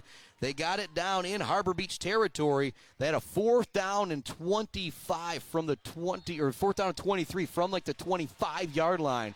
Had to go for it. On 4th down, it was another sack from Geiger that set up Harbor Beach at their own 38-yard line. They took it in for a TD to make it 20-8. The Aggies answered right back with a Braxton Bukovich touchdown to make it 20-15. But then Harbor Beach answered back with a touchdown of their own to make it 26-15, and then a turnover here for Beal City. Run up the middle, whole lot of strength being shown out there by the ball carrier. That was Andrew Cabin with the carry. After the short carry, we've got a quick timeout coming from Beal City here. 3:41 left to go. Coaches already deciding to use their timeouts in this series of downs. I like that decision. If you're Harbor Beach, you can really taste it now. You're, say, 2 first downs away from winning a regional championship. If you're Beal City, you need to come up with a stop on this series of downs here. And you're also trying to come in and punch at that football as much as you can as well to try and create a turnover. Thanks so much for tuning in to Beal City Aggie football here on the Mid-Michigan Sports Network. Much love going out to Barbary Law, Gates Drilling and Service, Bill's Custom Fab, The Bird All-American Grill, Clark Modular Homes, Weefrich Financial, Woods Household Appliance, Brad Malley Well Drilling, and Malley Construction.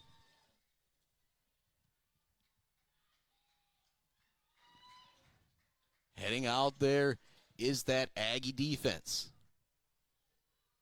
Desperately hoping to come up with a stop here.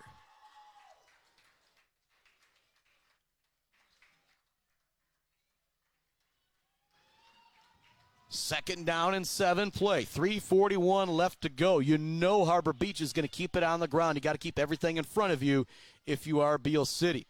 It'll be a run up the middle. It's going to be first down pickup for Mr. Benson Harper.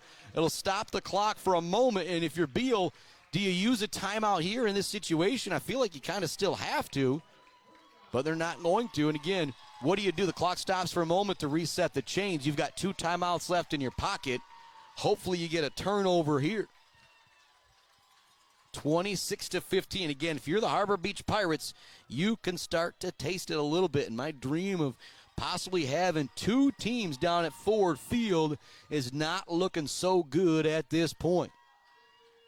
We already know the Mount Pleasant Oilers are in the state semifinals next week versus Lowell. It'll be a Saturday 1 o'clock kickoff at a neutral site. If the Aggies don't come back, that is where we will be for our coverage. Short run up the middle.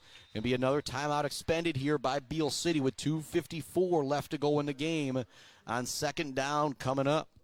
Only 1 timeout left for Beal City. You get a first down here if you're Harbor Beach.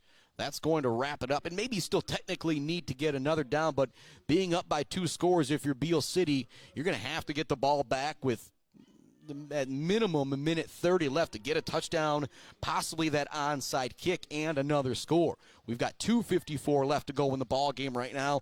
26-15 is the score. Again, score updates brought to you by Clark Modular Homes, Brad Malley Will Drilling, and Malley Construction. Last night it was the Mount Pleasant Oilers winning a regional championship 28-14 over East Grand Rapids. Ithaca saw their season come to an end, losing to Pewamo, Westphalia 42-21. Last we knew, Montebello trailing big to Norway 28-8 in the 8-man semifinal. It's actually 28-16 there now. Montebello putting up a fight. Hopefully they can come back in that one. If they win, they'll be in the state championship next week at the Uperdome. Second down and 5 coming up for Harbor Beach. Beal City has 1 timeout remaining. If you're the Pirates of Harbor Beach, you know it's 5 or 6 yards, maybe 1 more first down to get to the state semifinals. And if you pick up this next first down, you're going to really expend all the timeouts for Beal City. Nice move at the line of scrimmage from the ball carrier, Cabin. He's going to be brought down. He'll make it third down. Beal did get that short stop they needed to, but now it's third and short, the situations you dream of if you're the Harbor Beach offense. You're going to come out in that T formation. I'll be very surprised if the ball doesn't go right up the middle to Rogan Messing. Third down and short here. This is the season for Beal City. They still got a lot of work to do if they somehow come up with the stop. 2:47 left to go in our ball game. As I mentioned, no matter what next week, we do know Mid-Michigan Sports Network will be covering a state semifinal game. I guess MHSAA and athletic director approval waiting. But the Mount Pleasant Oilers take on the Lowell Red Arrows. The Oilers, third time since 2000 that they have won a regional championship. First time since 2011, I want to say. Big win for them over East Grand Rapids last night. It's kind of been a playoff nemesis. First time the Oilers ever made the playoffs back in 1976, Jason McIntyre said. And they played, yeah, you guessed it, East Grand Rapids. But the Oilers got the better of them last night. Our Zaid Batchel, their baller of the game last night, brought to you by Weefrich Financial, Mr. Zay Rodriguez, who had 6 catches, 145 yards, and 3 touchdowns. What a night for the senior in that regional championship. Here comes the third down and 1 play. If you're Beal City, you absolutely have to get this stop here. It's going to be a run for Buchholz all the way to the near side, and he's going to pick up first down yardage. Actually, referee going down on the play as well. He's a lot tougher than I am, and still no signal on the first down. And they will give him the first down there. No measurement. 2:43 left to go in the ball game.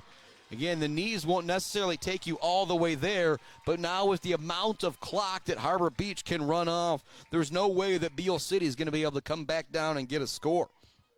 Thanks so much, Kenneth Egger, DDS, the Fisher Companies, Gross Farms, Brad Gross Electric, Schaefer's Bait and Sporting Goods, Almost Up North, Stitches for Britches, The Doozy's Ice Cream Place, Boomer's Lawn Care, Barry Funeral Home, Sydney's Judge's Bench, the Beal City Village Store, Smith & Sons, Mount Pleasant Heating and AC, Isabella Community Sportsplex, Dance Again, Dresco Simon Shop in Waveman, along with C&C Enterprises. Braxton Bukovich is going to end up leading the way for the Aggies on the ground with 18 carries for 92 yards. Think about that Zaid Batchelder, baller of the game. Probably going to be Mr. Bukovich taking it home, but I also think Kyler Smith played a really well game as well. He was 8 of 15 for 139 yards, 1 touchdown, 1 interception. But the interception, the point of the game, it came. I don't really mind it. It kind of gave his guy a chance to go make a play when it was in dire straits mode. And the difference of this game is just a couple inches. One throw, maybe getting caught by the slick of the fingers. One throw, maybe a little too tall, as Avery Small almost caught it in the end zone to end the first half. That would have given Beal City the lead most likely. I guess, yeah, would have put them 14-8 even before the extra point going into the half. But credit to this Harbor Beach Pirates team for never giving up, continuing to fight, and coming up with some big stops against an absolutely powerful offense of Beal City. The ball is on the ground. Beal City recovers it with 1:18 left to go. Waiting for the signal. It is Aggie football. Woo, boy, as Lloyd Christmas would say from Dumb and Dumber, you're telling me there's a chance? There is still a chance left here with 1:18 left to go. And the other team in this bracket that won the regional final last night, Maple City Glen Lake, scored with 8 seconds left to go up on Bark River Harris. Bark River Harris threw the Music City Miracle play, and they were able to make it happen. And another score update coming from Montebello. They're closing the gap too, down 28-24 to Norway. In the gun is Kyler Smith. 1:18 left to go. The Aggies pretty much just need to go to the end zone here. Smith drops back. He wants to throw. He's under pressure. He gets away from it like Eli Manning in the Super Bowl. To the end zone. Looking for Zucker. Knocked away. Waiting for the flag. Waiting for the flag. There is no flag for pass interference. It was very, very close. Oh, my goodness. It was Cabin and Zucker both at the goal line trying to come up with the catch. There was a lot of contact between both players. They let it go. 1:07 left. The Aggies somehow get the ball back after the fumble. Harbor Beach couldn't quite take a knee, but it was close to that. They fumble it. The Aggies still somehow with a shot in this game. It's Locke and Zucker lined up at wide receiver to each side of Kyler Smith. Drop him back to throw. Quick throw over to Zucker. He catches it, goes out of bounds at the 25-yard line. 1:02 left to go in our ball game. The Beal City Aggies do not have any timeouts left. They have to score. They have to get an onside kick and get the ball back to give themselves a chance here. But where we were just moments ago, at least they got the football back here. Smith coming in from the sideline with the play on 3rd down and 2. And if you're Beal, I don't even think you're worried about 3rd down, 4th down. You got to score here on one of these 2 plays. You can't get a first down and come back out for another series. There's only 1:02 left. But as I say that, you could pick it up, spike the ball real quick, and not run a whole lot of clock. Kyler Smith in the gun. Here to the near side at wide receiver, it's Gary Zucker. To the far side, it's Aaron Locke. Looking to go down the middle is Kyler Smith. Now goes to the far side. It's going to be incomplete to Zucker. 4th down and 2 coming up. And if you're Beal, it'd be a 42-yard field goal, but you technically could kick a field goal here to make it an 8-point game. Try and kick the onside. That is not what we're going to see here, though. 4th down and 2. If you're Beal City, do you go to the air here or do you keep it on the ground? That is why I call the games, and I am not a football coach. I would not know what to do in this situation. 55 seconds left to go. The Aggies hanging on by the hair of their chin. Here to the near side, it's Zucker. To the far side, it's Aaron Locke. Smith goes under center, drops back. He wants to throw. He's got Locke at the 15-yard line. He looks to turn it to the outside. He's going to be pushed back. Clock will stop for just a moment as they set the chains. Beal's got to get up there and spike the football. There's 47 seconds left to go right now. They're up on the ball. They will spike it with 46 seconds left to go. And we've got a flag coming in late. Ooh, boy. Waiting to see what the call is here. If this goes against Harbor Beach, it'd be a bad penalty. It's going to be an illegal formation going against Beal City. As long as the clock stops, though, this 5 yards doesn't matter as long as the clock is stopped for you. 1st and 10, 1st and 15 from the 15, it's not really going to matter. And Coach Brad Grosso is not happy about the call, but they do wind the clock now after this. But not much time is going to come off. In the gun is Kyler Smith. Takes the shotgun snap. Looking towards the end zone. Throws it out. It's going to be intercepted. And that will do it. Coming up with the INT is the senior Andrew Cabin. And great sportsmanship out there right now. Geiger slow to get up. Bukovich helping up the defender even after just what happened. Shows you the sportsmanship, how good of a guy Mr. Braxton Bukovich is. But with 34 seconds left, Harbor Beach is going to take a knee and call themselves regional champions after besting the Beal City Aggies, the defending state champions. As Ric Flair says, to be the man, you got to beat the man. Congratulations to Harbor Beach besting the defending state champion Beal City Aggies. But as I told you, our coverage for high school football is not done here on the Mid-Michigan Sports Network. Next week, it'll be the Mount Pleasant Oilers versus the Lowell Red Arrows. Saturday, 1 o'clock kickoff at a neutral site. The winner of that game will go to Ford Field to play for the D3 state championship. Harbor Beach heads to the sideline to celebrate, and they deserve it. What a hard-fought, excellent football game this was. Harbor Beach comes away with a 26-15 win, and a game that was decided by about 2 or 3 feet, you could say. We're going to take a break and come back with our Bird All-American Grill postgame show to put a bow on our Beal City Aggie football season. But as I said, our football coverage is not over, as things will continue next week with the Mount Pleasant Oilers taking on the Lowell Red Arrows. Back to put a bow on this one right after this on the Mid-Michigan Sports Network. Value is not just a price. When you buy something for your home, it's an investment. Knowing that you're getting a great deal and service after the sale is priceless. At Woods Household, we only carry quality products for your home at competitive prices. Furniture that is attractive and durable. Comfortable mattresses that last for years. Flooring that stands up to wear and tear. These are all products that last by trusted name brands like FlexSteel, Serta, Whirlpool, and many more. So shop the Woods way. Mumford Oil and Gas Supply is your one-stop shop for top quality products and procurement in the Michigan oil and gas industry. With over 45 years of experience and a strong commitment to customer satisfaction, Mumford Oil and Gas Supply delivers the best solutions for your oil and gas production, drilling, and service needs. If you need it, Mumford Oil and Gas Supply can get it. Visit them on Fancher's Day or give them a call at 989-317-8582. Malley Construction in Mount Pleasant are experts in residential and commercial construction. From poured walls, flat work, pipe work, and road work, Malley Construction does it all. And they are Michigan Department of Transportation pre-qualified. Malley Construction is family-owned and a proud supporter of local high school sports. Bryce Updegraff with Pradium Realty, Robin Stressman and Associates thanks the coaches and officials who put in the time to help student athletes achieve their dreams and goals. For all of your real estate needs, the Bryce is right with Bryce Updegraff. With Pradium Realty, Robin Stressman and Associates, 989-620-6595.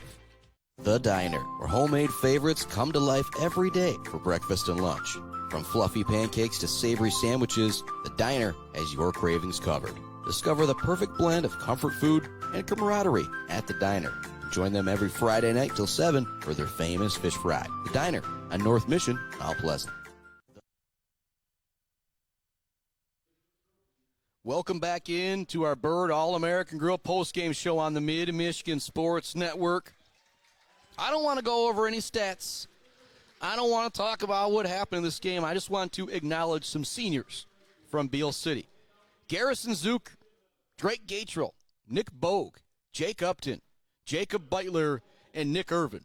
You might be shocked to hear that there is only, 7 seniors on this squad that is now going to finish the year 11-1, Highland Conference champions and district champions. But this is still a very junior-heavy team, but there's no way they would have gotten this far without the senior leadership, again, of Nick Irvin, Jacob Beitler, Jake Upton, Nick Bogue, Drake Gatrell, and Garrison Zucker. Those 7 have been an example for the last several years of what it means to be a championship Beal City Aggie football player. And just because their season and their senior year is coming to an end before they can win that state title, don't get it twisted. These guys are champions over and over again. Highlands Conference champions and district champions last year and defending state, no longer state champions from last year, something that nobody will ever be able to take away from them. And so as I sign off here on the Mid-Michigan Sports Network until probably next Saturday, we'll have some championship football for you. The Mount Pleasant Oilers taking on the Lowell Red Arrows. As soon as we know where that game will be, we will let you know. But I want to sign off by giving another tip of the cap to those seniors. Nick Irvin, Jacob Beitler, Jake Upton, Nick Bogue, Drake Gatrell, and actually I'm leaving Ben Gottschalk off here as well, too, as I go to find Mr. Gottschalk on the roster. Yeah, so, pardon me, left out Ben Gottschalk a couple times, so we're going to shout him out here a couple times. Mr. Ben Gottschalk, Nick Irvin, Jacob Beitler, Jake Upton, Ben Gottschalk again. More love to you, my man, on the defensive line. Nick Bogue, Drake Gatrell, and the MVP of the Highland Conference this year, Mr. Garrison Zucker. Congratulations to the Aggies, and thank you to the Aggies and all of the Beal City Aggie fans, the Beal City business owners, for being great supporters here of the Mid-Michigan Sports Network. State championship football next Saturday with the Lowell Red Arrows, state semifinal football, next Saturday with the Lowell Red Arrows and the Mount Pleasant Oilers. But our final here today, 26-15. A big congratulations to the Aggies on a fantastic season.